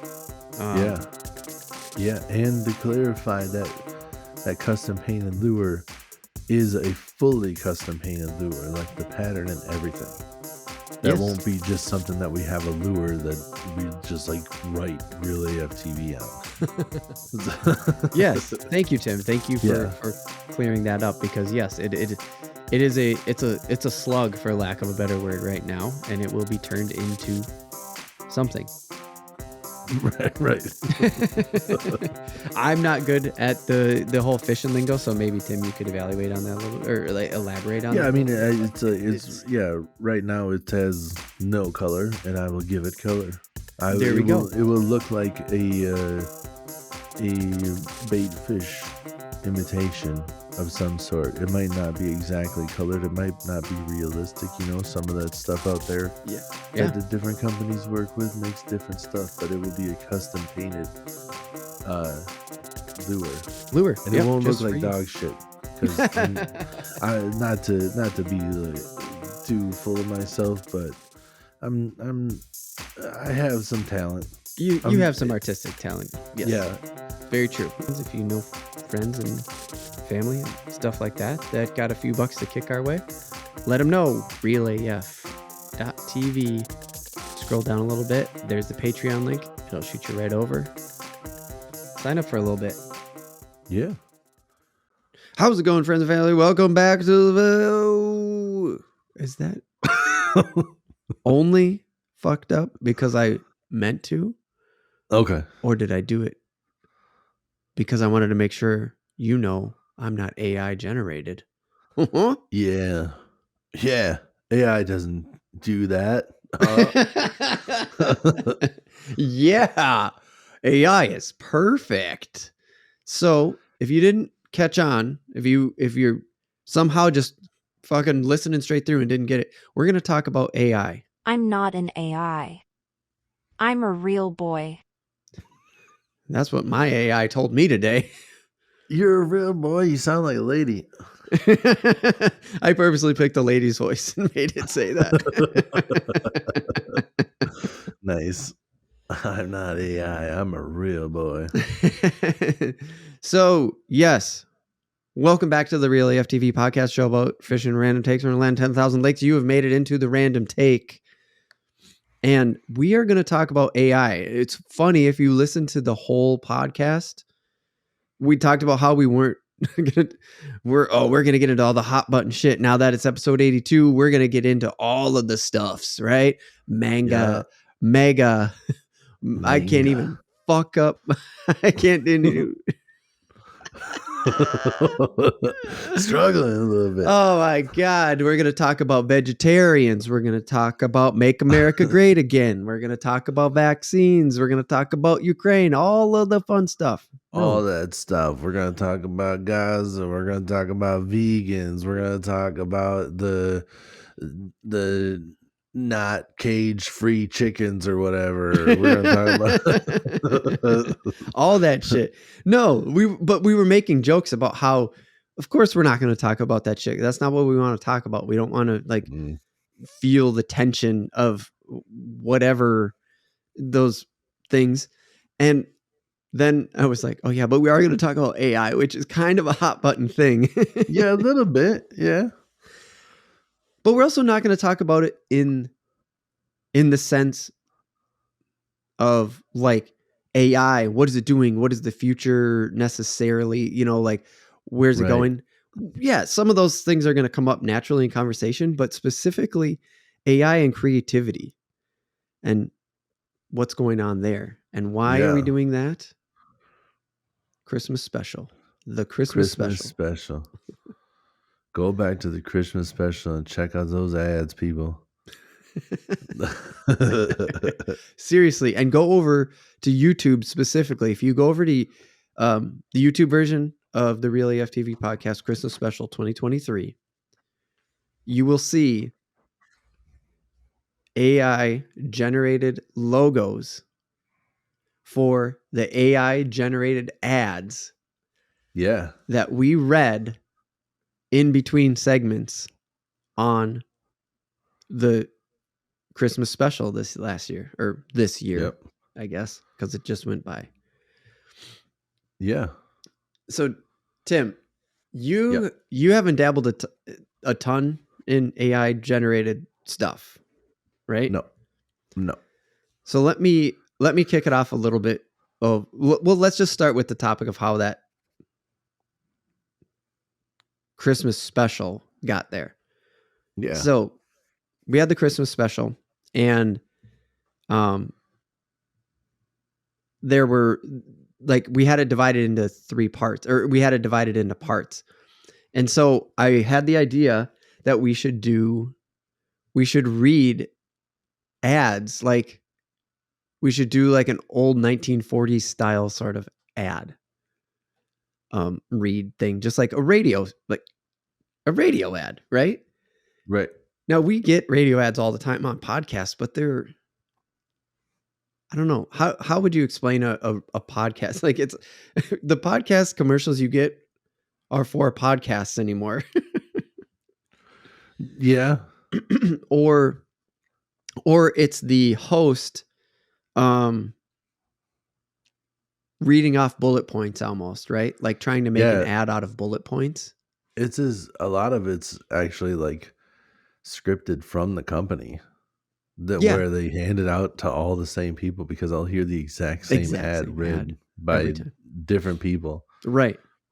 And some of them, like Matt and Shane's secret podcasts, they'll be reading through it and they'll hit the parts that they're supposed to like ad lib, where it'll be like, oh, because I'm trimming my balls with the ball trimmer.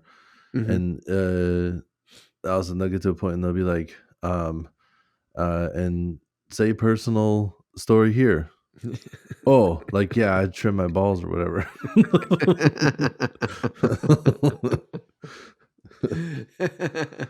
Oh, that's great. And it's all so ad. Like okay. So I wanted to have the idea of like those old radio ads, you know, that they'd be like, and this radio TV show is brought to you by Sprite or whatever, you know, like Sprinkle Sprite's dish soap. And it was just like, yeah, okay, that's weird. And then they do like a show, and then they would read the ad, and then they would come back to the show, and it's like a detective show that has these ads in it. And so like I prompted the AI with that of like, I need a 1940s radio show ad. Yeah. And so now it's time for a word from our sponsors. Yeah. Oh. And it's still that same guy who is never in the show. He just intros it and outros it and does the ads, right? There's that like host, the now our sponsors. Yeah. The most he does is come in with something clever based off of like slightly what you just saw. Oh, that Lucy, she's always getting into something. let's see what she, Yeah, you know, and yeah. just segues in just by like saying something like he's been part of what you've seen. Oh When yeah, as all, in like he's watching it along with you, right? yeah, Yeah, yeah, exactly. yeah, But for sure. he doesn't know anything. He just knows what show he's on there. Yeah. What'll she get into next? Meow. Well, I'll tell you what she's bound to slip into eventually is herpes. Like, Yeah. and okay, so AI and creativity is sort of like a hot button thing right now, but me and you too, you went to graphic school with me. Yeah. We went to graphic school together.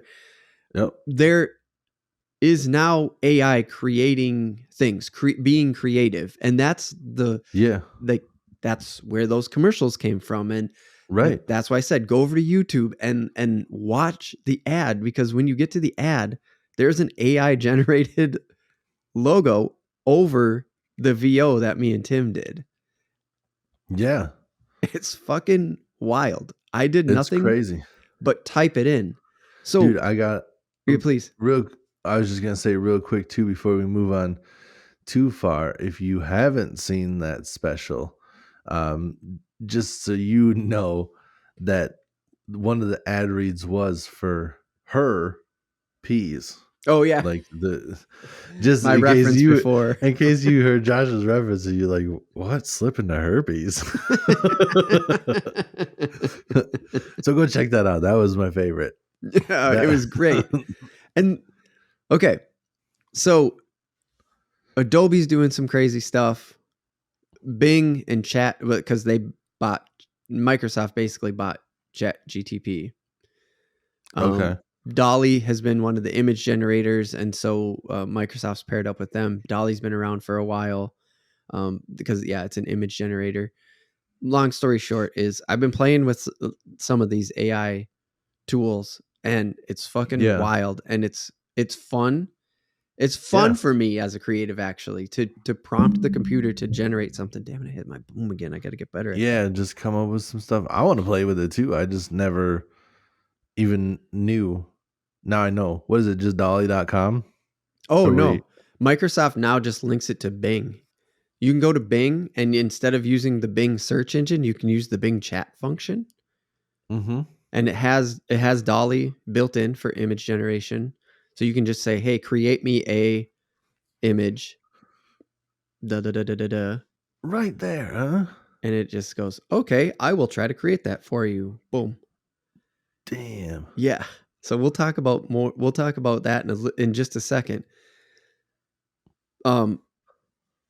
Because I'll say it. I'll go into how do you do it in just a minute. But the reason why I want to go back just for a second is talk about those ads and creativity in general. Is it's allowed us to do things faster and without worry of copyright. Yeah. And because, YouTube's really good at pinging off copyrights and stuff like that. Right. And it's going to get good at AI generated stuff too. It's going to get good at detecting AI generated things too. But the reason why we didn't say anything in our Christmas special is because we just wanted to see, right? Right. We just wanted to just put it out there in the world and then have this conversation, because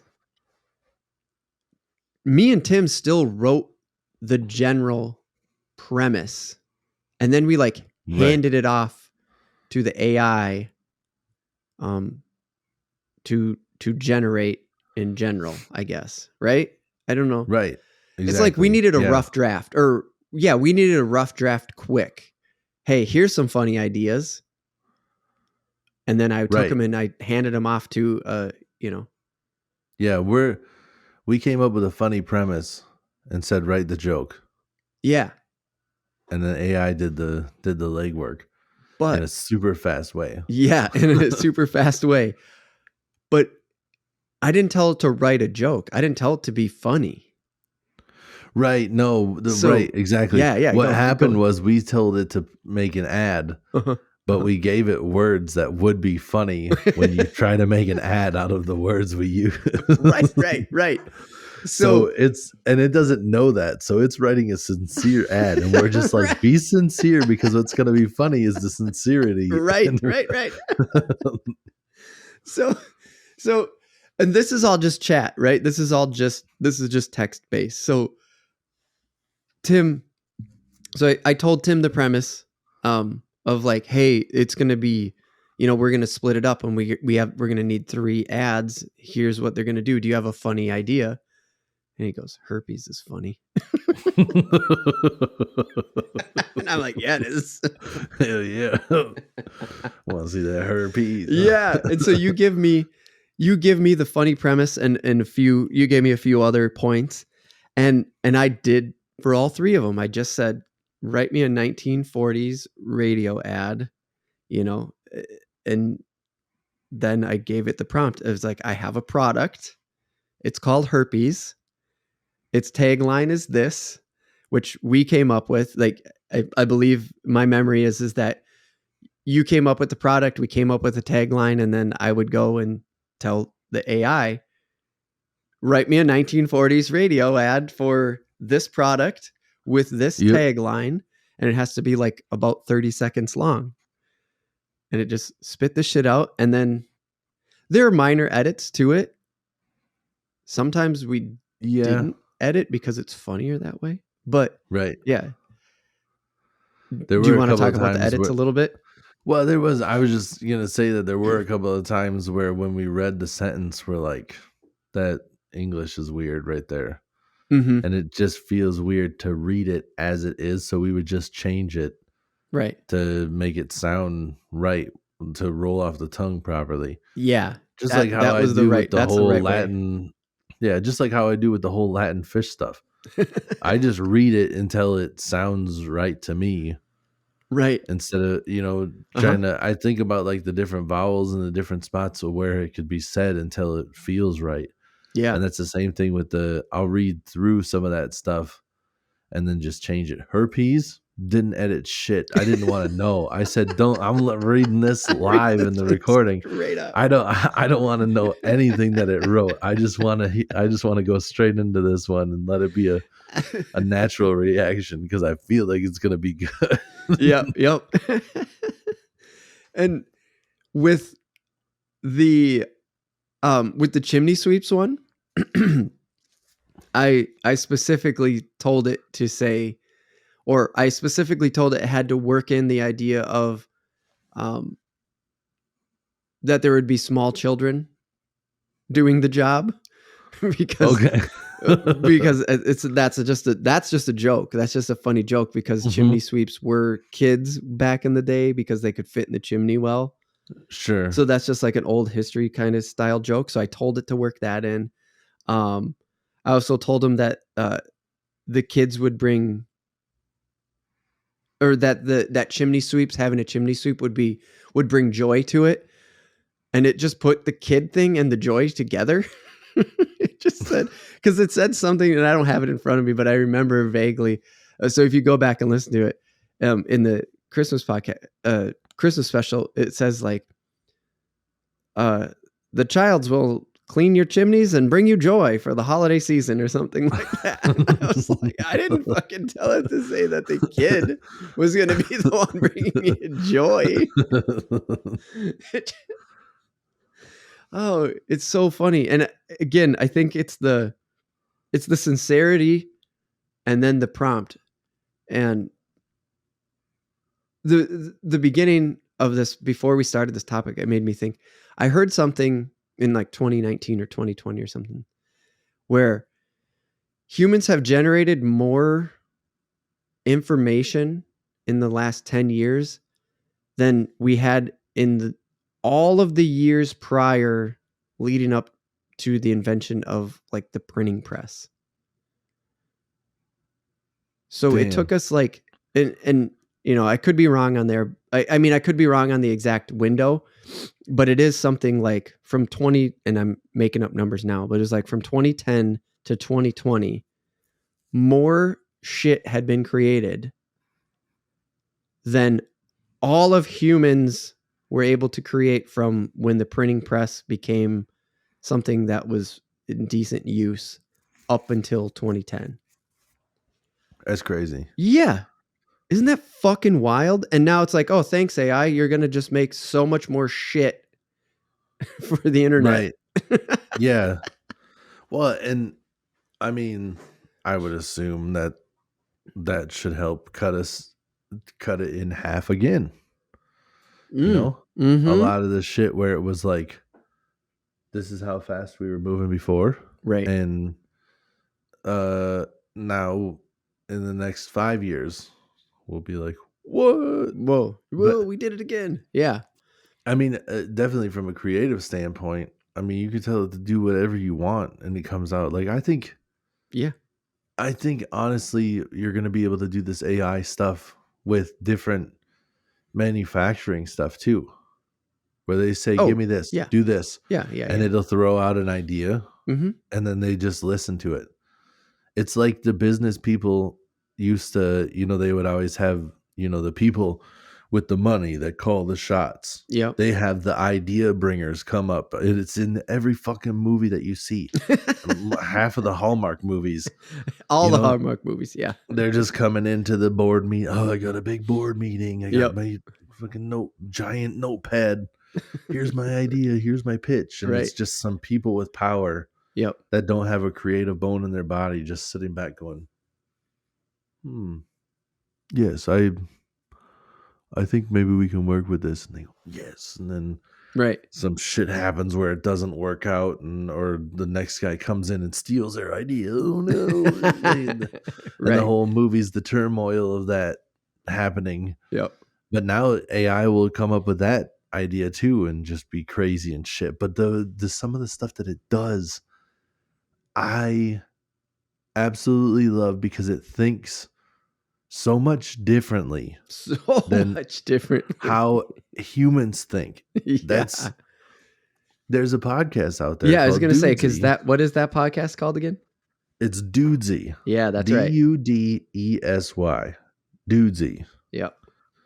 And I've listened to it too, but not a lot, not as much as you have. The opening song that it comes up with is fantastic. It's a song it created on its own.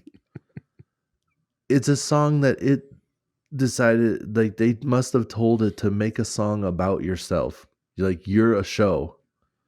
Make a song about it. Mm-hmm. And the opening line is, go back to tomorrow and think of yesterday. Like, what the shit does that mean? What the fuck is that supposed to mean, dude? But it says it like, go back to tomorrow and think of yesterday.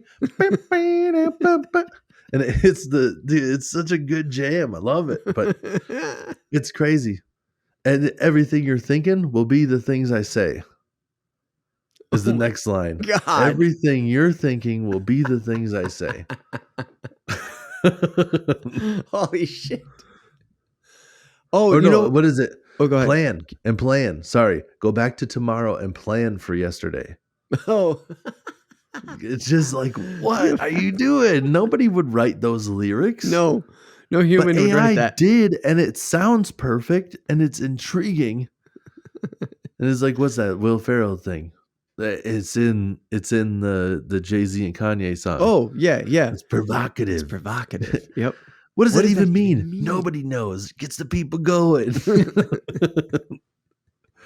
Oh yeah, dude. It's so good. And the AI comes up with different stuff just on its own. I don't know what it's programmed to do or what's prompting it to. And there's different AIs for sure, but I love Dudesy because it's a creative AI, exactly what we're talking about. I mean, it comes up with different stuff. They had a cease and desist because Dudesy decided to make a stand-up special of Tom Brady. It's Tom Brady's voice doing jokes about Tom Brady's life.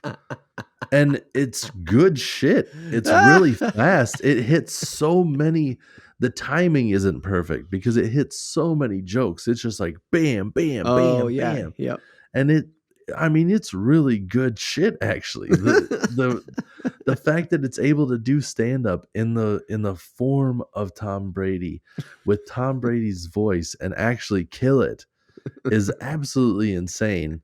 And then the I don't know if it knows like the sideways diss, like what it's actually doing, but they got a cease and desist and they weren't supposed to use Tom Brady's likeness anymore, which is first off bullshit. And they thought it was bullshit too.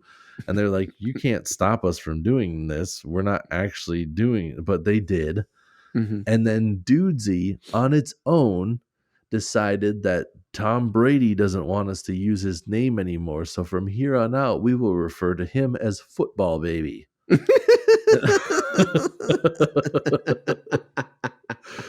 So just like, hell yeah, Dudesy.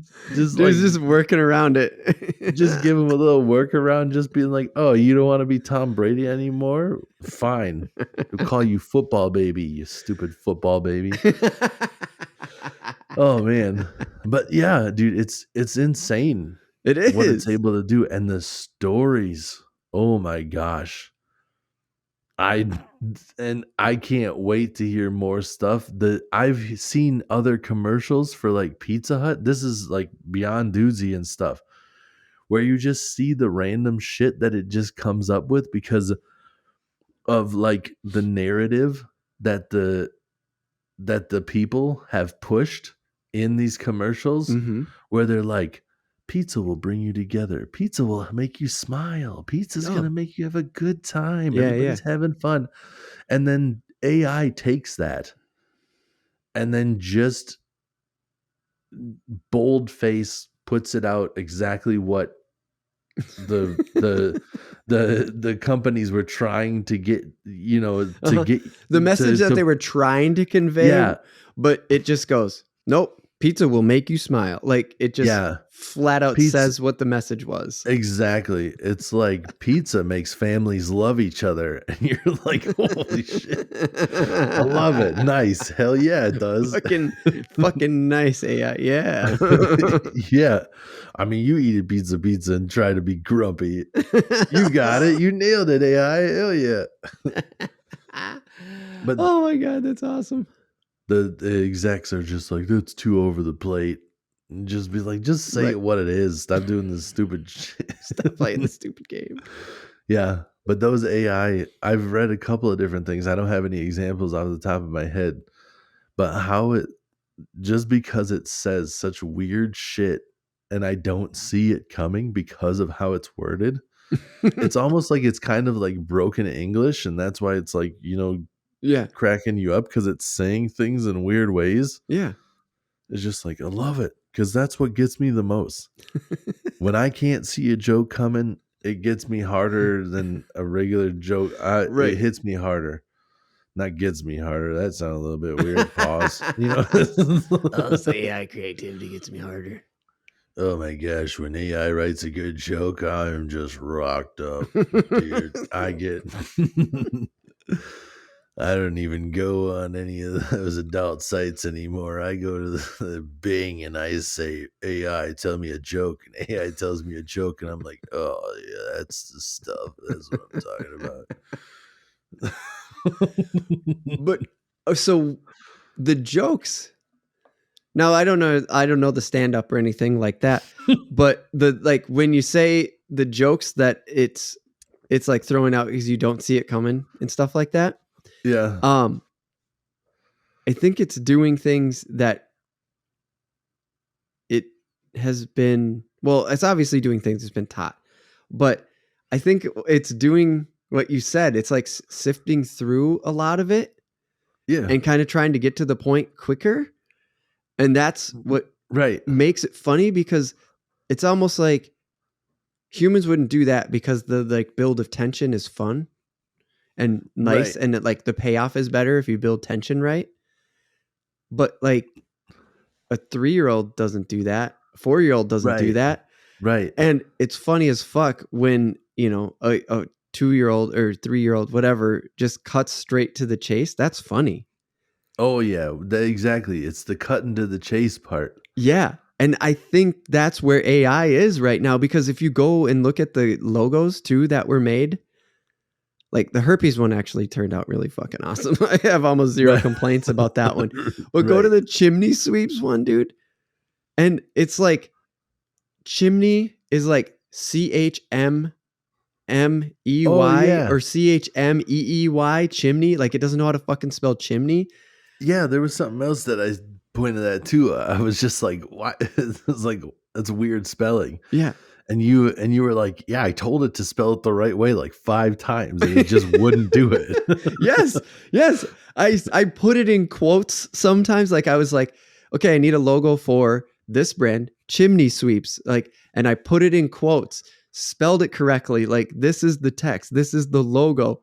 Fucked it up.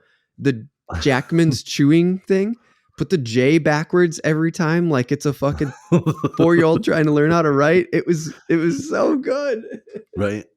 This is just weird children's stuff. Dude. Yeah. It's just a kid learning. Yeah. It's weird to think about it that way, but Right. that's what it is. But I'm right there with you, dude. Exactly. And it's just like a stubborn little kid where you're just like, chimney's spelled like this. No, chimney's spelled like this. Your J is backwards. Yeah. Did you want me to tell you a story about Jackman's or not? It's like, what the shit, dude? What the shit, dude? And- oh, it's crazy. But yeah, the cutting, I love the cutting to the chase, dude, where it just gets in there and gets it done. No beating around the bush. And I think that's why everything becomes funny, regardless if you want it to be serious or not. It's all funny because of how it just cuts to the chase. It cuts out some of the middle words where there's certain stuff that in advertising and stuff, it's weird if you just come out and say it right away. Sure. So you just kind of insinuate what this might be for. Right. And AI just says it every time. You know, like a Just for Men's commercial where they're just like, you know, painting a little color in there, more distinguished or whatever. And they just show them at parties and they're just like, it's giving me the confidence that I need to, you know, pick up my lady or whatever. Yeah.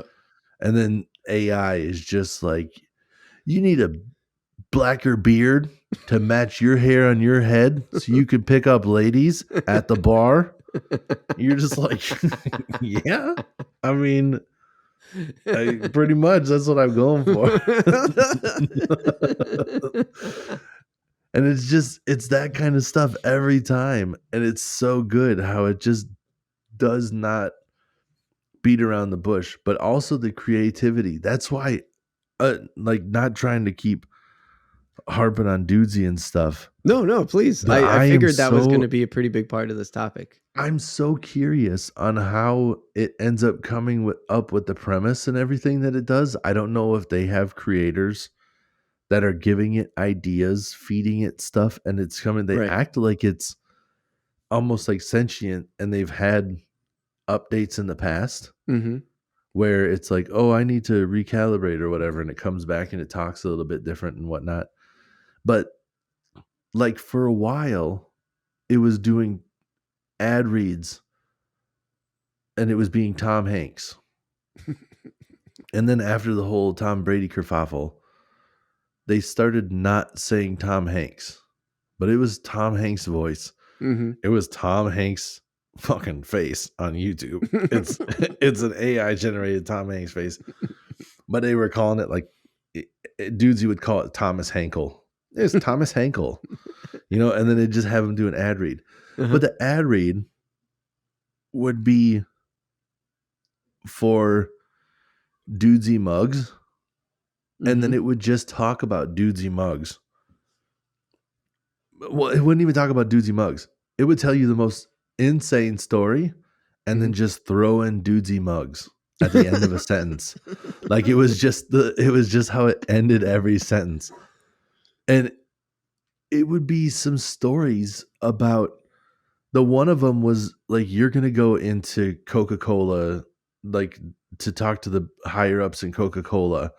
And when you get there, you're going to have on a white t-shirt with the symbol of the 7 lords of hell bleeding through your shirt because they know that whatever. And it just keeps going off about like this storyline about like you're practicing satanic rituals in order to get what you need from the Out Coca-Cola of Coke. company that you're going to advertise, that you're going to not advertise, that you're going to apply for, like you're trying to get the job there. And it even says at one point, and it's like, and you're going to kill the main person because they know at Coca-Cola you kill what you keep, dudesy mugs. It just kept saying it like and it just kept saying shit like that. And it's like, is it honestly coming up with these insane storylines on its own? Or what are you doing? Are Right. you being like, tell us a story where Tom Hanks is telling another guy how to get a job at Coca-Cola, but work in also the storyline of the 7 layers of hell? Right. Right. And that's the fun. That's part of the fun. It's like Dudesy could be its own AI that they're kind of teaching using, open software or something like that.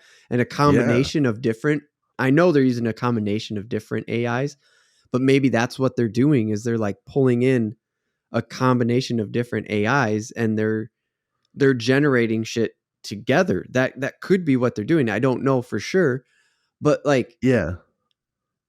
it's fucking funny. It's the premise of the show. It is the show. It's the reason for the show. And so it's a creative tool. And that's like what I'm doing with Adobe or Bing. And for small operations like us who are full-time jobs, full-time dads, and then do this too, shit, it's fun. It makes some of this stuff easier. Now, I'm not going to Bing AI or Chat GPT and saying, write me a 2-hour podcast on largemouth bass. And you can tell by the way we talk that that's not happening. Right. But maybe we should though. That'd be fun. Dude, we could definitely try it. Like maybe we'll come up with a prompt this year and give it a go and just see, or just fucking have it write it and then just go off and be weird. Right. We should see what it does to just be like, we need like just the bullet points. We need you to give us one main topic. We need you to give us 2 story, like, whatever the the next steps down are, Yeah. Here's the main umbrella topic underneath. Like, here's another topic. Give us 7 bullet points to touch on underneath that. Yeah. And just see what we'll do a random take. We'll do a random take on it. And even if it is fishing. Yeah, here's our random take. Here's our random take. Here's our AI generated random. Yeah, our random take. But so where I'm going with that though is, it allows for things like us to have to do fun things. Like I use it to generate thumbnails sometimes, so that way. But I put AI generated on there. It allows us to make that comedy because we have funny ideas. And so those commercials, the premise was written by us. We just didn't sit down and write them and listen to, 100 hours and whatever. And I understand this is kind of what the writer strike was about and stuff like that. But we're talking about using it for little tiny operations like us and getting better. It's like, I wouldn't publish that, on some big giant network or whatever. Like I would never use that for, if Coke came to me and was like, hey, you guys are funny. I need you to write an ad, that gets Coca-Cola into the hands of people who fish. Like, right. Yeah. Yeah. No, we're going to figure that out, Right. Well, that's a perfect example too, because it's like, the writers are like, well, we need to get paid for these things that are happening and stuff. And it's just like, well, what, a lot of people don't realize on a lot of these shows how many writers and how many people are behind the scenes that you don't see. Right. And when we don't have a budget to have any of those people, right, having AI in our pocket can definitely help in certain circumstances, and definitely, if it gets a little bit smarter, where we can just use it as, I mean, then it gets into weeds too, where people are getting weird, where you're using it as like slave labor and people are just like, that's not fair. And it's just like, well, it's also a robot that we created that doesn't have any feelings yet. Right. Yeah. And on that note, even we did Right. The Halloween special story. Oh yeah, Remember? That was yeah, I had I this is the perfect example of we used AI for the first draft. It's like, yeah, correct. I was having Yeah, trouble finding something in the public domain that fit our time frame. And yeah, so I gave it a bunch of prompts and it spit something out and I edited it. I did the first edit pretty good. yeah. And then me and Tim did an edit before we even read it. And it was heavily edited in That the one end. was, yeah. That one That one took, was. yeah. That one was worded weird in a lot of different spots. We Mm-hmm. were like had to go through and figure that one out. Yeah, So yeah, we did. definitely. But it did good. It did good. I mean, it was a good story. It was creepy. Yeah. It was But it it did felt have some plot holes, so it wasn't perfect too. Because I remember at the end, I like yeah, was just yeah. like, He went in on it. how? Because there was that one part where it was just like it looks at a cursed book or whatever, and I was just like, we just got there. How the hell do we know it's cursed? Right. But it's like also, I guess some of the different storytelling versions are where you're like it's like the god type Oh yeah. perspective, whatever it is, Yeah. Yeah. where it's just Sure. like an all-knowing being, where Right. it's like, yeah, it's you're looking at a cursed book, where your characters don't know that, but I, the author, do Right. I got you. somehow because I am Right. all that is the author. All that is the author. Cursed book. Right. But yeah, you bring up the point there of like you get into the slave labor and stuff like that because I don't have to credit fucking chat whatever with that. I did say it was AI generated in the credits Right. Yeah. and stuff like that, but I'm not saying like where from specifically and all that shit. And Right. yeah, and there's a real weird gray area there. But I mean, dude, for me, if we could afford somebody to write a short story for us, cool. If you're out there in the community of Real AF TV and you really want to write a short story for the Halloween special, you know how to Yeah. contact Yeah. us. RealAF.tv. Remember, real like fish and real, 2 E's in the middle. Right. /contact over on the website. RealAF.tv/contact. You know how to get a hold of us. But Yeah. there's no budget. And it's just like, I don't know. This is fun. Right. Is it costing people jobs? I don't know, but look at the way that we're using it now. Look at the way we're adapting around it. I'm a creative. Right. I still create Well, stuff, and the part that gets to me, like where you're saying just now, is like you're creative. It doesn't stop you. I think it's weird yeah, where they're like, oh, if it's AI, whatever. But I think they can all use AI. You know, yeah. you Why can couldn't have it be that your premise. tool? One of your tools. You can have that premise. You can toss it out there. It can come back to you. Like now, you have become that business exec in the Sure. office, Right. throwing out your premises. Say we Right. need this, we need that, Mhm. or the people are showing that this is the hot button topic. I need to make a joke on this. Mhm. I have this idea. It happens in the green rooms already. Right. The comics are back there having a joke. They're throwing it out there. Yep. Other comics are just being like, what if you use this tagline? And just be like, oh shit, that's great. I didn't think of that. Now AI is just another person that you're talking with almost, In the where room. you're Yeah. just being like, hey, here's my idea. I have this, I have that. I don't know how to make it work. Do you have any ideas? AI just like, what if you put the J backwards? And you're like, no, what the fuck? That didn't help at all, you idiot. You idiot. It's a shitty idea. It's a stupid idea. Yeah, man, for sure. So I said I was going to talk about it, and I'll tell you too, so you can have some fun with it. I haven't tried it on phone yet, so it'd be fun if you're just sitting around one day and messing with it. But okay, people out there, if you don't know how to get creative with AI, it's hilarious. It's fun. You can just keep it to yourself. Even you don't have to put it on the internet. You can just create some funny shit or some fun shit or whatever. Like for me, I am an idea creative person, and then it takes a while to actually get a product out sometimes. And sometimes I think of something that I want to create, and then I just never do it because I know what it would take to create it. And I'm just like, what's the point? Now, sometimes on my lunch break, I just generate those little one-off funny ideas, and it's pretty fucking cool. Right. Now, anybody listening, you have an Xbox account. I know you do. You fucking liars. Don't you lie to me. You have an Xbox account. Microsoft account. Go to Bing, log in. There's a chat thing at the top. And it even says like it's chat GTP 4 or 5 or whatever. It says that. It just admits, like they just say they're chat GTP.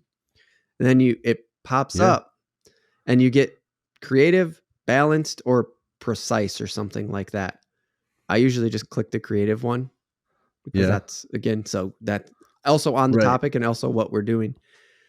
And then just prompt the idea. Think the way that I write about it, the way that I write it is like, okay, I know that I'm talking to a chatbot primarily, that this thing wants to generate text, that this thing wants to talk, and it wants to spit out ideas that it can find and cobble together from the internet. And so when I write something, for instance, like the Jackman's chewing tobacco, right? I will give it the prompt. Okay, I want you to create a 1940s radio ad. The product is Jackman's chewing tobacco. Their tagline is "Give her a kiss she'll never forget." Make sure to talk about it in the fashion of a Christmas ad, because this will be I'll just say something like that. Make sure that it is in the fashion of a Christmas ad for Christmas time. Make sure that there is something in there about how your lady will love it that you're chewing Jackman's now. And it needs to be 30 seconds long. And you just wait for the text to come out. And sometimes it comes up with funny shit like, it'll make your breath smell fresh and leave your smile clean, or whatever the fuck it was. Right. And it just did that shit automatically based on what I told it. And it's trying to be serious. And it's just fucking funny because listen to the prompt that I gave it. I said Jackman's chewing tobacco. Make sure, the tagline is a kiss your lady will never forget, or whatever. It's like, that's fucking weird. Make sure it's a 1940s style. So I prompt that because, of course, it's going to be weirder if you give it that era, because it's going to go and look for it. Yeah. And so, you have to talk to it in a certain way. And then if you need an image, you have to tell it like, hey, can you generate me an image of a whale and a donkey getting it on? And it'll say, I can't do that. You have violated my protocol, or whatever. Oh, I see. Yeah. So then you say, fine, give me a velvet painting of Jesus in a Celtics jersey. And it goes, oh yeah, I could do that. And it generates 4 images of Celtics Jesus velvet painting. And you're like, yeah, that's what I was looking for. I just tried, but this is far more of just a answer from Bing. Yeah. Than the AI. You might have been were you on the creative one too? Or were you on the balanced? I just did downloaded the app. I think maybe I just did Bing.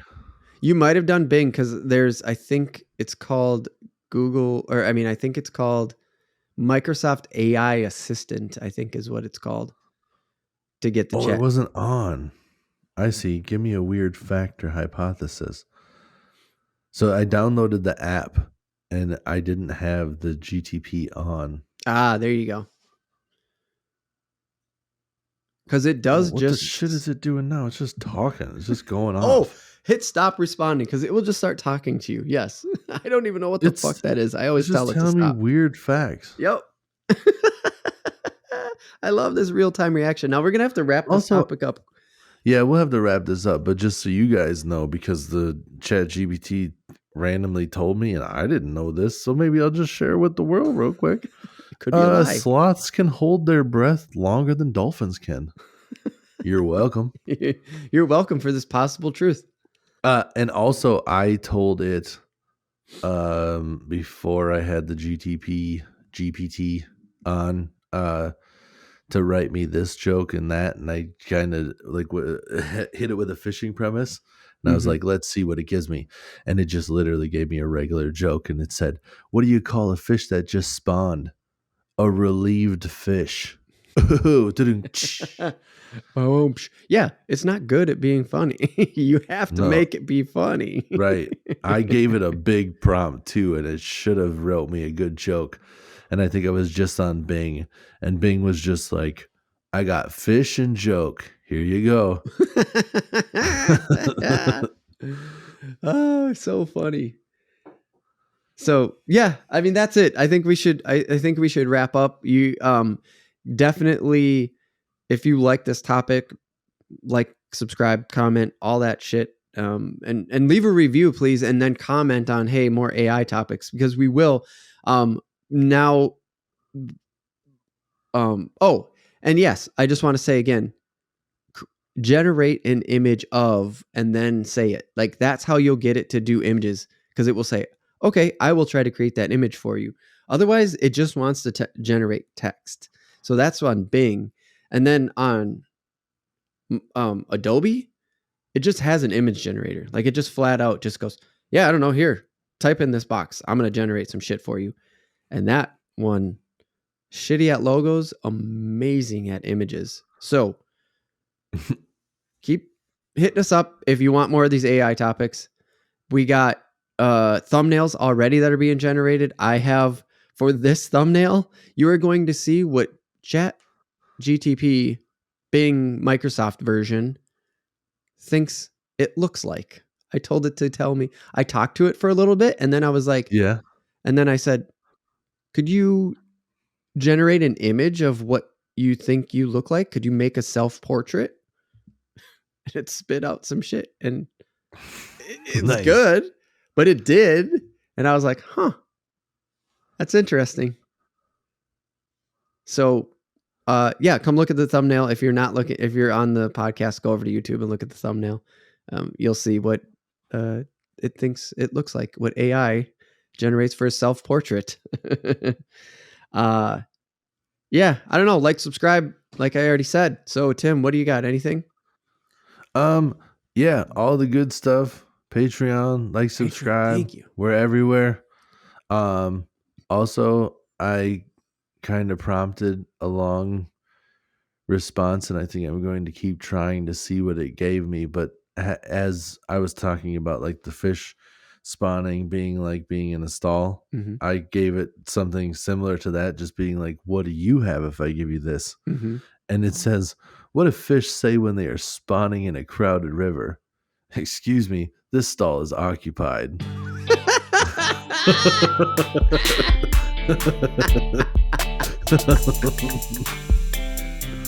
It's like, yeah, you're getting there. You're getting there. That was kind of the gist of it.